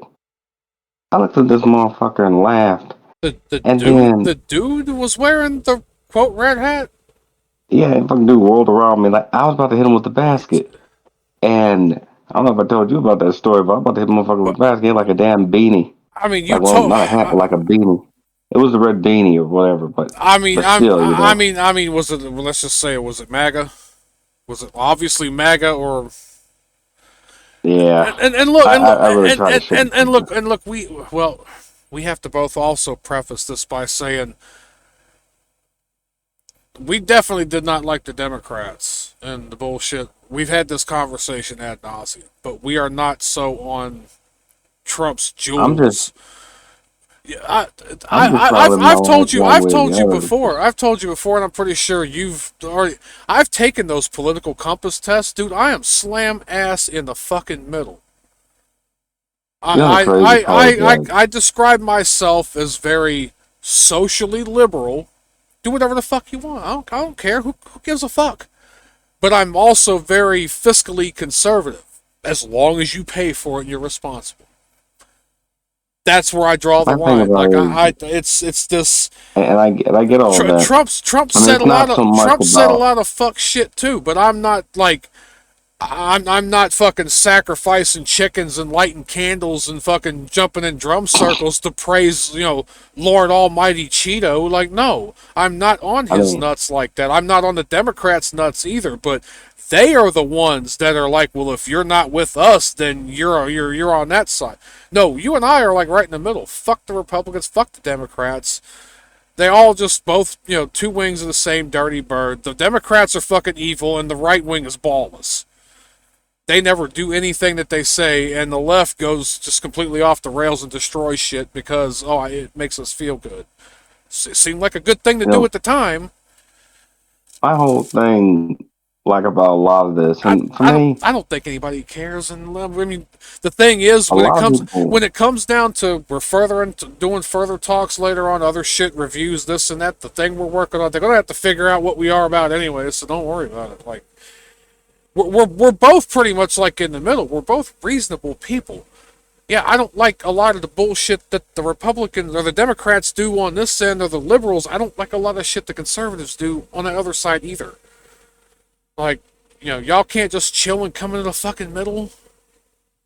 I kind of do wish people could like come together and just talk about stuff. I mean, the only reason I mention that story is just for one particular thing, and I laugh about this. I mean, just because it was. He must have thought you were a fucking card carrying commie or some shit. I don't fucking know. Like, Bro, the craziest part about this is I was more laced up than that motherfucker. That's the crazy part. He the one wearing the damn flannel and everything. I looked at him like he was crazy for a minute.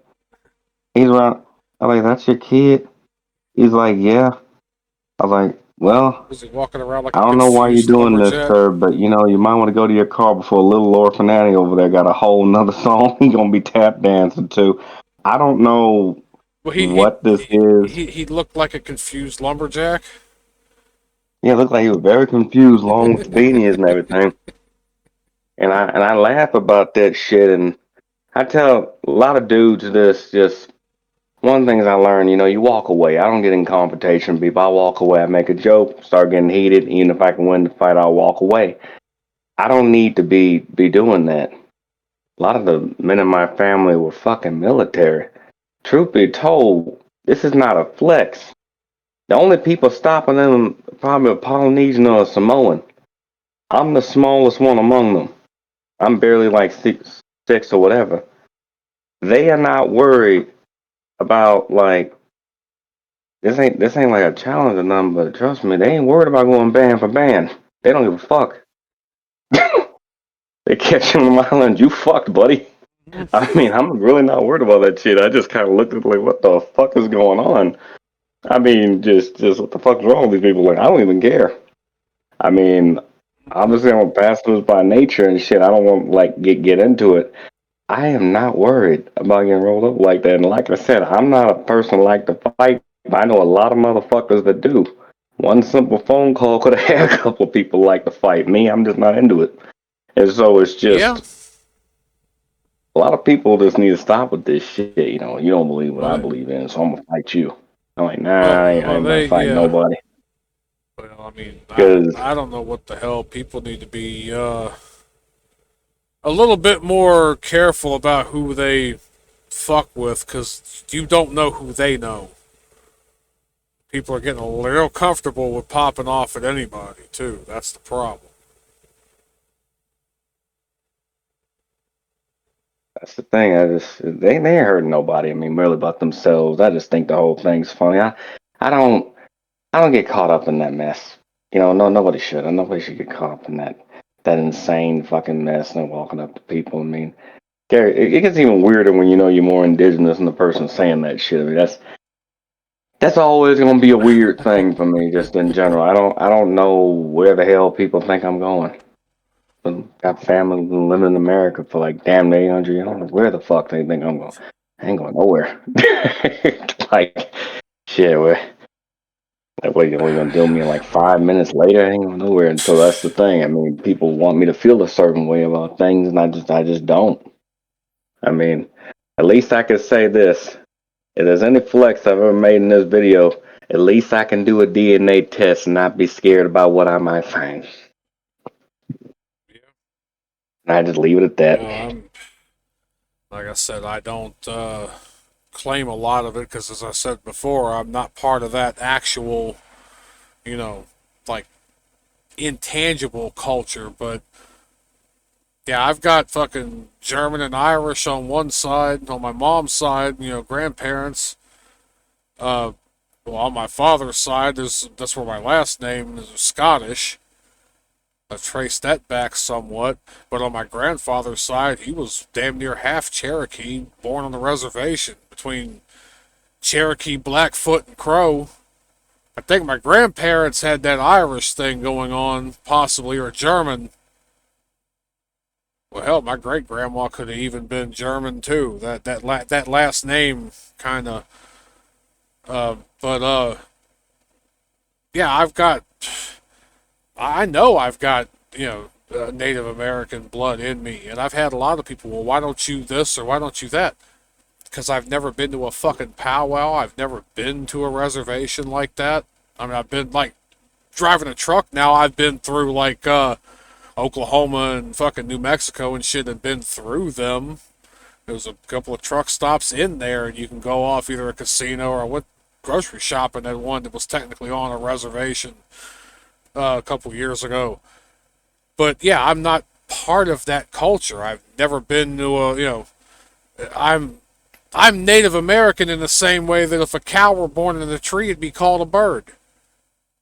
Like, yeah, it's in my I mean, blood, but I'm not. I've never been part of that. So, like, where do I really claim? Claim on a circumstance of birth? It's I want some cows to go who like owls, but I'm kidding. But yeah, who in the tree? well, But well. I mean, you do gotta watch. You don't step on cow eggs because they take so long to incubate. Of course, you city slickers wouldn't know that. there you go. That's cool. You did so many people dirty just now. But yeah, it's just. He said cows come from eggs. Yeah, and chickens float. Actually, I think chickens do float.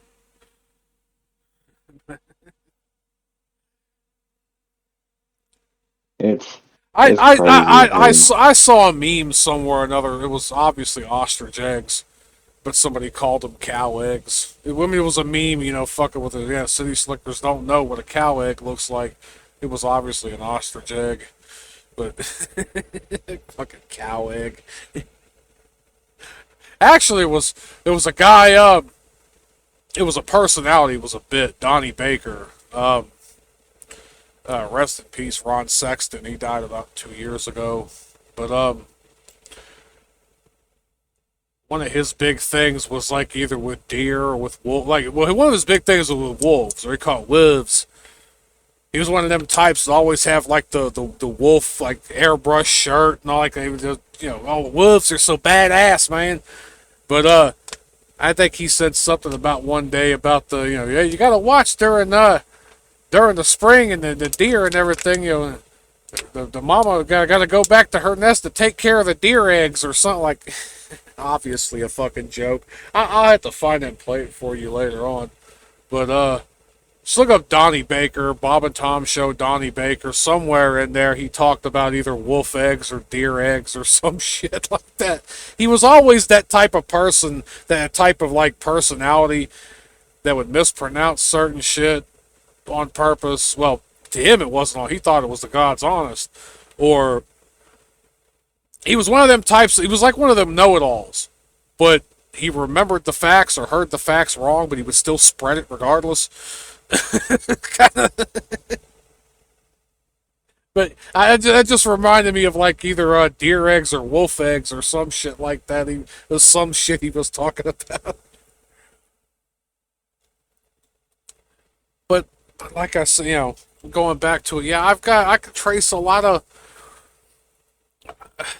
the family on my mother's and great grandmother's side and all that.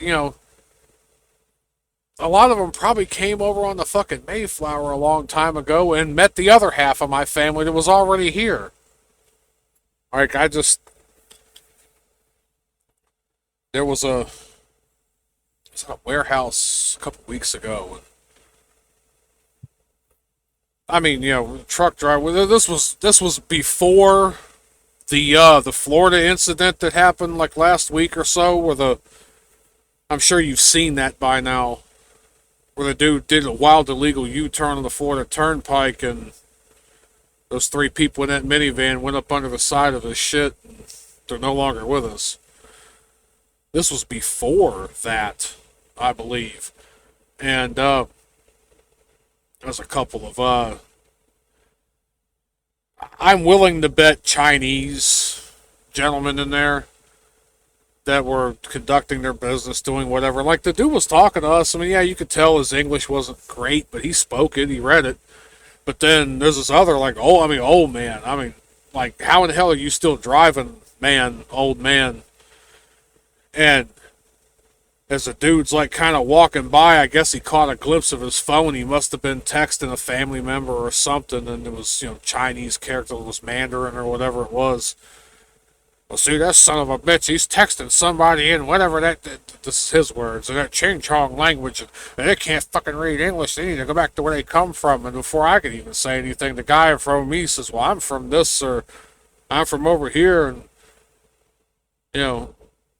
don't I belong here, or this and that? And I just kind of chuckled and said, well, hell, if I went back to where I come from, you'd have to split me up into 9 different pieces and send my shit to the 4 corners of the earth. So I got German, Irish, Scottish. Fucking, we're all mutts at this point, most of us. So I think a lot of people just need to learn how to get along and stop with this threatening shit. We're here. We're here now. It's unfortunate the circumstances of how we got here, but we're here now. It's all in how we take it from here on and move forward. That's what I think needs to happen. People just need to move forward and fight what you can, fuck what you can't. Just people want to do fight what you can, fuck what you can't. Because it's just, if people really want to promote some form of activism or whatever, they need to do that with their own money. They need to do that with their own time. That's fine. I mean, I don't care what things people want to do. Let it stand on its own feet, and then the government or side funded, or these NGOs that obviously get their money through shell corporations and book cooking. Oh, we don't get our money from the government. No, you don't get your money from the government. You get your money from a corporation that deals with another corporation that deals with another corporation that gets their money from the government. Semantics here. We know how the shell game works. The thing is, we know all this shit's top down. I mean, I got into an argument with somebody on Facebook a while ago. I won't go into I've told you about it. But it's got like a lot to do with what's making it into our foods and shit. And there was a random list of something, and I guess the image was kind of cut off or it was left with no context. And I just happened to mention, because somebody's, well, what's this list here? Oh my god. I said, it's being said that certain things are making their way in here. All I said was it's being said. This dude come up out of left field talking about that's misinformation and you're going to get people hurt and you're going to this and you're going to... I said, dude, all I said was that these things are being said. Wouldn't you know, I don't necessarily know if I believe him either. I mean, I understand there's a lot of shit going on with the government. A lot of things I don't believe what comes out of their mouth either. So, and this whole misinformation and this and that is a government, mainstream talking point. So right there, I said, but look, I don't know if it's real or if it's not. Shutting down the conversation and just saying we can't talk about it, this and that. If it is, let's just say it is. Wouldn't you like to know? Oh, but it's just so ridiculous and it's this and that, and the people are fucking stupid if they believe. I said, all right. So if it's so ridiculous of a thing to fathom, if it's so ridiculous to think about or to talk about, then it should stand or not stand on its own merit, right? He goes, well, yeah. I said, well, so if the people who believe this shit are fucking morons, idiots, whatever as you claim they are, then why not just sit back and let them be idiots and laugh at them for being idiots? I mean, the truth will come out or the truth will stand on its own. If they're idiots and it's not meant to be, let them do whatever. What is it hurting you that people believe that something else is going on that you don't believe it is? What's it hurting you? And it's these people that just believe that everything is somehow tied to everything and then all at once tied to their fucking little finger or something. Like, everything's tied to everything and then it's tied to me too. Like, me specifically. Like, my whole thing is, like I said, if it's true, it's fucked up. I would like to know. But stomping the information down is not going to get us anywhere to the truth of knowing at all what's going on. So, I would rather face some uncomfortable truth, know, and then have it remedied than to not know or whatever my whole life, finding out that probably could be hurting more people than it's actually would ever possibly hurt had you said something. I mean, it's a lot. It's almost like the trolley problem, but like a lot more abstract, a lot more macro in a way.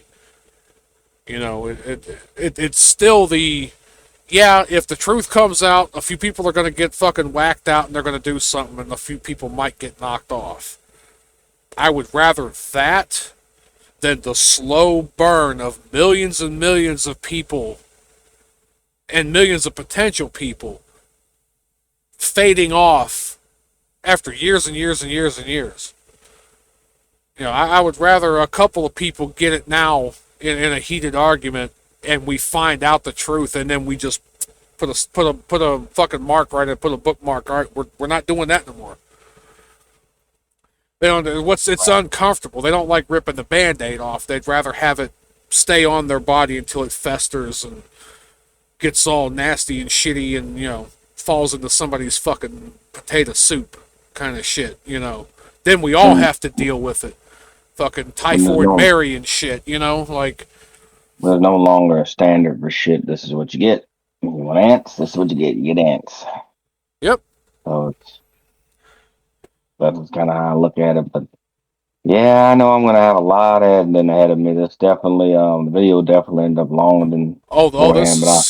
this is 3 hours, 8 minutes on my end. So, yeah, we went a little bit long, but we touched on a lot of other good points, too. I think we touched on everything on the show, too, but I think a lot of this stuff... It's been a while since you and I have done a talk like this, actually on a video, a live talk. We've been talking about doing one for a while on many topics.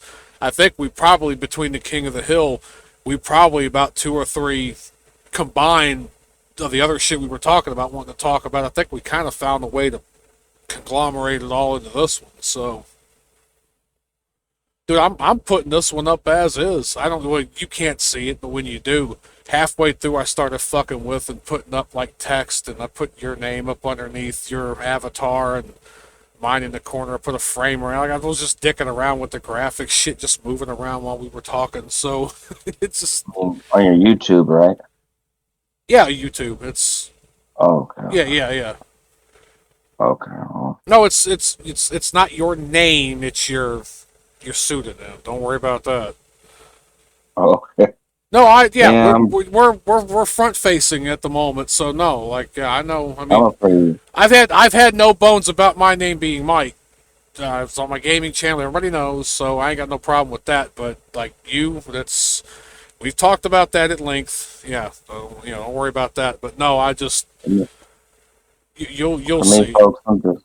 you'll For see. me, folks, I'm just. So, folks watching, I'm just a fucking, private person for the most part. I don't even. I mean, I don't really like dealing with I it. am too. But if they're gonna pick me out of how many millions of Mikes, Michael was the most popular name between what like 1950 and 2000 and fucking one. Now it's Ryan, Aiden, Jaden, Braden, Trevor. Oh, what the fuck these fucking weird ass names are. These damn white girl names. Oh, what the hell this fucking white bread shit. It's just I just. But yeah, the folks watching this, I'm not flexing. I'm a private person, and I don't tell that story as a flex. I tell that story because you don't just go around threatening people. Like that's just crazy. All of it. I don't care what people's political belief is. Like whatever the hell you want to do, that's what you want to do.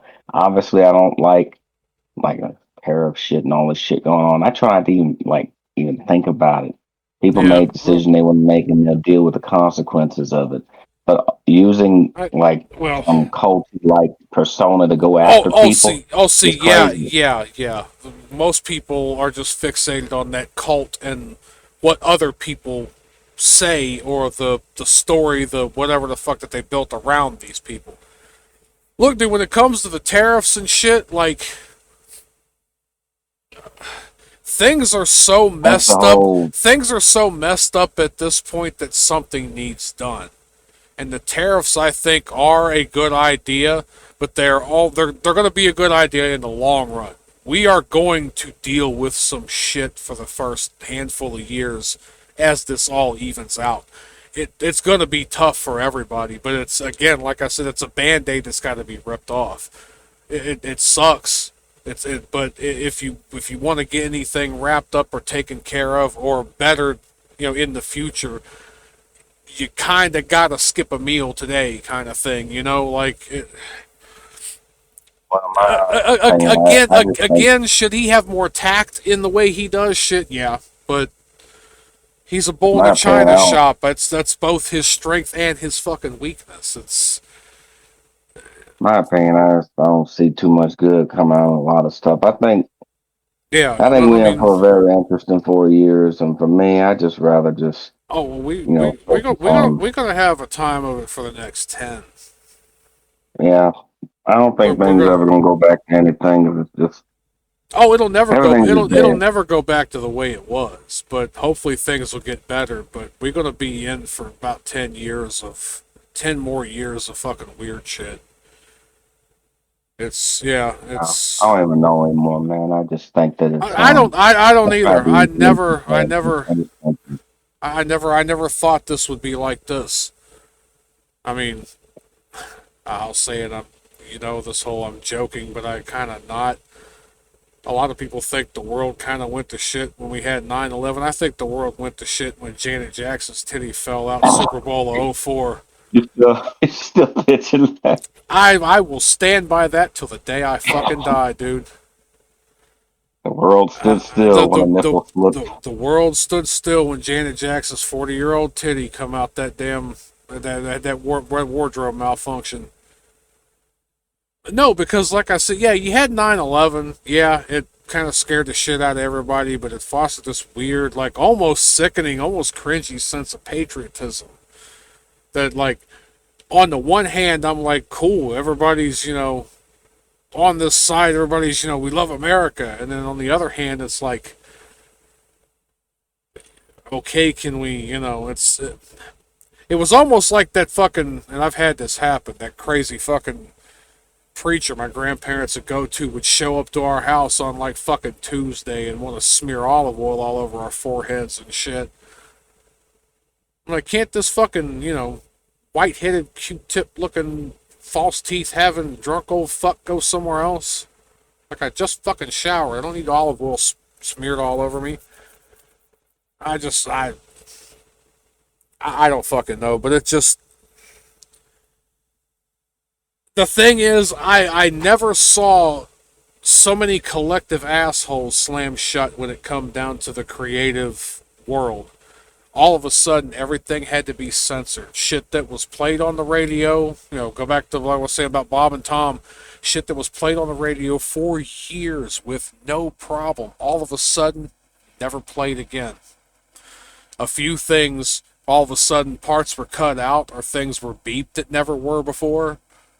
Like, most of their shit from like the 90s and the early 2000s, you either have to have had recorded it off the radio years ago, or you gotta actually, if you can, find fucking their old albums to get this shit uncut now, because you ain't hearing it on their show anymore. And that's 2004 Super Bowls when that happened.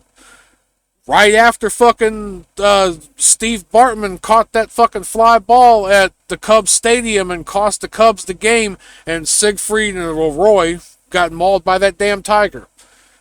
All that shit happened within like 6 months. I did what any fan would have did. I just reached out and grabbed a a fly ball. Play that bit for you too, but yeah, no, I will stand by that. That to me, that's the demarcation line. Janet Jackson's titty coming out Super Bowl of 2004. That was it. That was when we died as a country. I joke a little bit, but I'm really kind of like semi-serious on that. Like, I have a lot of good points to back that up. I joke about it a bit, but if you're old enough to have been there, you've seen it. Things were not the same after that. Nobody could joke. Nobody could enjoy anything, really. So, yeah. This has been an interesting conversation. I know I'm gonna have to. Damn you, Justin Timberlake. Oh, sorry. All right, yeah, I need to. Yeah, fucking. Instead of bringing sexy back, he put that shit back in the fucking can. Damn. Well, there you go. It's definitely been an interesting conversation. I know I'm gonna have a lot of editing on my end to do. Just quiet a bit. I'm gonna have to make a thumbnail real quick, but other than that, I'll make it while I'm actually uploading it, and then I'll have it done before it even finishes uploading. But I'm raw dogging this shit. So 3 hours 17 now. So yeah, I'm gonna have to shave it down a bit because I have a problem uploading long videos now on YouTube because the whole. I hope YouTube stays around for a little while longer, but I may very well switch to Rumble. I'm not sure. And once again, I say this again earlier. That is not a flex I was making. Nobody try to come at me for shit. I'm a pacifist dude who lives out of nowhere. I'm just saying, as far as this weird alpha male bullshit goes, people are already hunting, fishing, doing all. They didn't need nobody's permission to be a man. And it's just really fucking weird how everyone feels emboldened to just threaten anyone at any point in time. And I just tell young men, walk away. Don't even get into altercation, nobody. Just walk away. Let police handle it. Just walk away. It's not worth losing, like, person losing their fucking life over some stupid shit. I don't care about somebody's whack. Like, I personally get the hell up and leave at this point because of that. I don't give a shit about people's hats. So, like, they need to stop assuming other people care like that. I don't even see them. And that's just kind of the way it is. I don't even see them, and they want to threaten people. They can go to whatever state they want to go to. I'm gonna go to Alabama, go to Arkansas, go get the hell away from there. Kind of thing. I don't would care about that, but you know, people have lost their minds. I mean, like people are gonna defend themselves, sure, but it's just I just never thought this would be the time. I never thought things would get this bad. And I don't know if it's all the internet personalities. I never thought things would get this weird this quickly. Like just it's making people frankly want to just leave because nobody wants drama every day. A lot of people just they don't want the smoke. They just leave. And that's just kind of a weird point everyone's at. So I think it's partly, you know, I think it's partly the internet culture. I believe a lot of it's top down shit too. That this shit didn't just happen in a vacuum. There's a lot of moving parts to this. So it would just be nice if fucking cooler heads prevailed and common sense, you know, which hardly nobody knows and he has anymore. I mean, it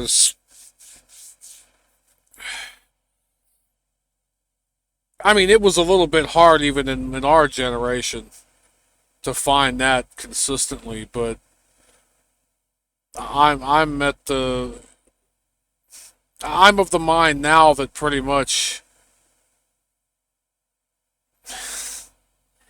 anybody born after Janet Jackson's titty just don't have it. I mean, anybody born kind of after 2000, it's just there's still glimpses. There's still, you know, there's still a few people, but we, you and I come from a generation where we knew how to act. And we knew how to act because other people kept other people in check. You started going off the rails and started doing just whatever. And somebody checked your ass for it. You know, as I said earlier, you either don't get to play, or if we're forced to play with you, you better watch your back, because we're going to be beating you with a ball every chance we get. And we got 6 of our other buddies going, we didn't see shit. Don't know what you're talking about, we didn't see shit. So, I mean, wow. we would get you one way or the other. That would just clown on somebody to oblivion. It's just Yeah. like the whole thing. Like we don't make fun of people anymore. At least not in the traditional sense. It's always like some straight up nasty shit. Like some hidden below the belt, nasty kind of stuff. To the point where it just turns So, into threats. And that's why somebody was saying that some of these younger Gen Zers and these older Gen Alphas have this habit now where they will say the most fucked up out of pocket shit, but they think it's okay by either prefacing it with "don't take offense" or "I'm gonna be straight up," or I'm like they preface it with some kind of lead in, and then they say the most fucked up shit and just expect you to be okay with, well, I said don't take offense, or I said, you know, nothing personal, or, you know, it's like, okay, well, you know, like, yeah, it's just kind of fucking crazy. Because that's the thing is, it's plausible deniability is what it is. If they can put like themselves in a slapping. position of, well, I mean, technically I apologize, or technically I softened the blow beforehand, like, you know, I mean, like I said, the whole thing with, you know, beating you in the head with a fucking ball and the other 6 of us going, oh, that's plausible deniability too, but that was kind of positive reinforcement, or should I say negative reinforcement? Like, hey, you don't want to get fucking beamed in the head with a damn dodgeball. Maybe you shouldn't be tattling and fucking acting stupid on people. Maybe this will fucking learn you next time. Well, the thing is, we also had, like I said, contact sports like that too. I mean, that was the best place to fucking get out some of your anger, especially on some people that you didn't like. You couldn't just walk up in class and, you know, knock somebody in the fucking head for no reason. But gym class, oh yeah. think they definitely just need to bring back, sports and just they need to bring back fun shit again. I mean, like I think everybody's just too angry. But yeah, that kind of threw me. I mean, everybody just threatening everybody. I mean, oh, you don't believe what I believe in? You got to go. Just some threats. I mean, it's just crazy. I go on YouTube, people fighting in the plane, fighting in the subway, fighting everywhere. It's just nobody. And then they wonder why, guys our age and older don't want to go anywhere. Oh, you don't want to go here, and damn right I don't, because people be fighting. Hmm. I don't want to be anywhere near that. Hope Don't have not. the time. Don't have the patience. Hope nothing Don't want to be happen anywhere all near that. damn day. Hope I not mean, a damn thing not to happen. mention, the craziest thing is like we're the last generation that like physically fought one another. People think I'm like just tripping when I say that. We were. We actually Yeah, fought one we're. another. It wasn't let me go bring a lethal weapon. It's okay. You fist fight. You get knocked out. That's it. Let's move the fuck on. I told you that story of my cousins. This wasn't a school setting. This was, home, well, grandparents' house, but, Easter.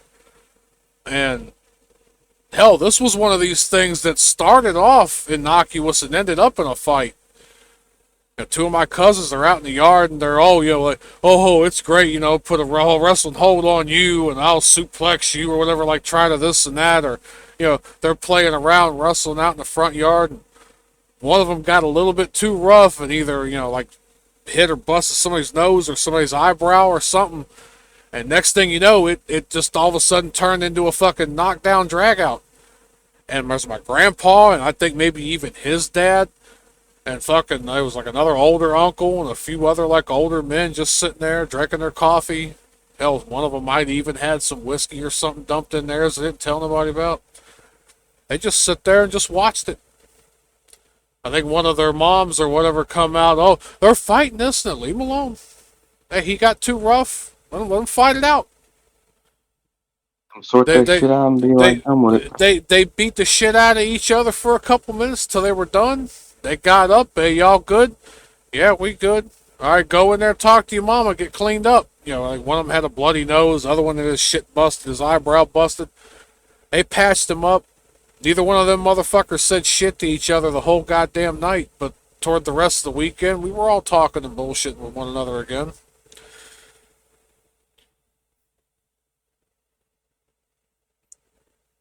But yeah, just let them beat the shit out of each other. They'll figure it out. That's back when people had self control. Now you piss the wrong person off, they try to ruin your whole damn life. They'll try to end you damn near. So it's just like shit. I guess that's why I was kind of like taken back. I'm looking down at the receipt, man. I couldn't even believe what the fuck I was here. It took me a while to register that shit. Like, what the fuck? Yep. Like, in front of the kid. Like, really? Yeah. Like, Oh, what kind of weird? that's setting hell of an example. One, but two, in a way, I kind of think that they thought they could get away with it by doing that shit in front of the kid, like somebody else wasn't going to do nothing. And I mean, like thankfully like they like picked the that's right people because, damn. I mean, well, I know I was some gonna places. say somebody like you, yeah, you're gonna kind of, but there's people out there that don't give a fuck. There's people out there with a straight smoke that dude, kid or not standing there. I'm sorry to say the kid might have been caught up in the crossfire too for trying to Hell, sugarcoat it as much as I can, without while giving the point, not condoning it. I'm just saying, like some people just don't give a damn. So that's kind of the crazy part. When people go out that's there making threats like that, they're playing by a weird set of rules that they think everybody else is going to play by. And I'm thinking, like, ooh, that's when I that was growing up, I social never did shit like this. that social contract that's been broken a long time ago, dude. I mean, hell, I never even joked about shit like that, going up and doing it to somebody like this. Just so to see that kind of like in live action like that, I was like, holy Uh shit. huh. I mean, so I made a joke about like, yeah, you a little orphan nanny, don't get the hell out of here, man. I'm just over here, just kind of. It's a hard line for us. I just kind of didn't even know how to process that shit. And I don't know what makes people feel that brave. You don't play anglerfish with your kid. Might encounter somebody don't give a fuck, and that's gonna be the all she wrote kind of thing. So it's just kind of. But yeah, you're right. The social contract is gone, like fuck. And personally, I would never want to be around the person going around making threats like that. I mean, in high school, I knew some stupid ass people. Knew a girl that was dumb like that, walked around like screaming and threatening people. And even after the fact, still kept screaming at the person like threatening her back. So I'm like, what the fuck? I got the hell up out of that crazy relationship many years ago. I said, oh, oof. That was the end of that because I'll be the one. Like, thing is, you as a guy, you'll be the one that ends up getting hurt in the crossfire. Guys don't think about this. You know, she all do that, and then you'll be the one getting hurt. So nobody cares. Nobody cares about men like in that way. So it's just never been a thing. So I don't know where people are claiming that this golden chalice fails somewhere, but it's never really been a thing. Nobody gives a shit what happens to us on average. So that's why we got to take care of ourselves. And a lot of time, you get old enough, you just you just learn to stay the hell up out the way. That's about it. It's just I'm not even in that. But yeah, it's crazy to me. We live in some crazy times, and so I don't even cruise line the politics thing. But I try to be neutral about a lot of stuff. And it's becoming more and more difficult given how crazy people are nowadays. But just feel like this. It's like just waking up to this shit's a bitch. That's the problem. Yeah. Waking up to it is now a very interesting thing, and but I always make a point try to treat everybody fairly. Maybe the fucker was having a bad day, but still, I don't deserve to be on the receiving end of some of this weird shit, and it's just odd. I mean, past 20 years, I ain't never seen things so hot, like ever. I hate it personally. I just can't stand it. But hopefully, whatever needs to happen happens, and that's the only thing I can look at it as. But yeah, people threatening other people's lives over some bullshit.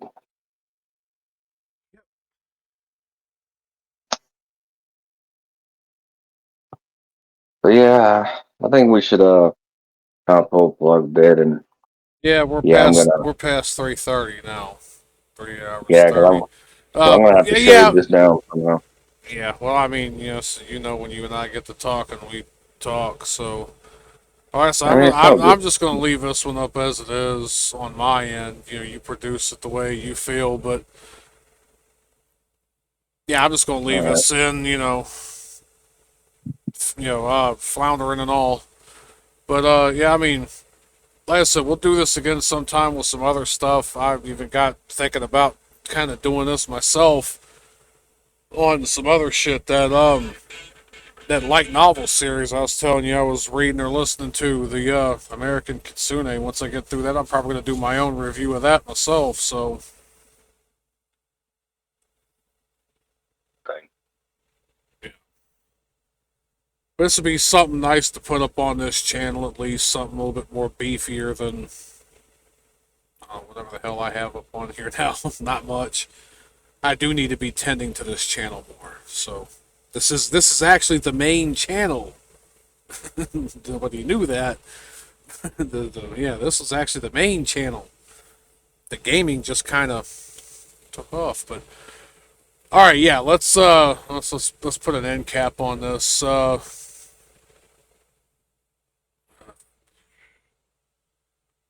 I'm still like kind of really tying all this. I really don't have an outro on this one to say other than Now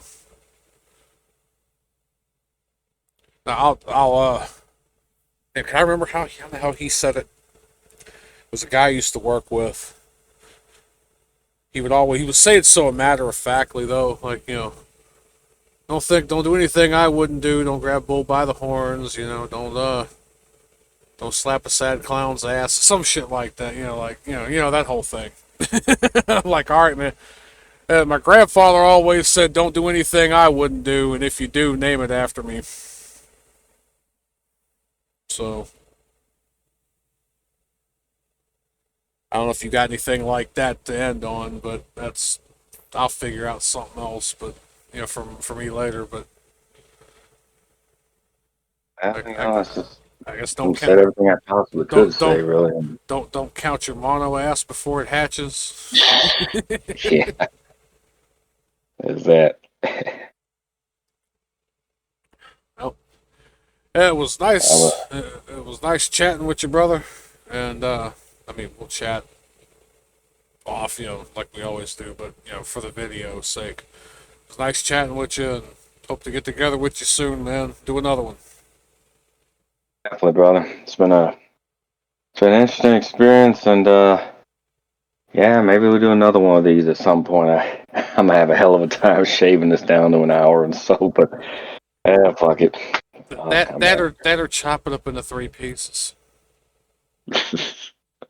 That Yeah, I'll I'll we'll see. I'll tell you after the fact. It reminds me of something else. Everything reminds me of something else. But yeah, I No mean, if worries. if not that, yeah, just chop it into 3 pieces. That's fine. I mean, whatever you want to do it. That's it's your channel. But all right, brother. Till we meet again. Take care, man. Yep, you too, man. And everybody else, I am also out. Good night, everybody. Oh, what was that? Real quick. I muted you. I say good night, everybody. Oh, yeah. Good night, everybody. Yeah, I know I'm gonna have to shave my shit. It's colossal. It's stupendous. It's conspicuously incredible.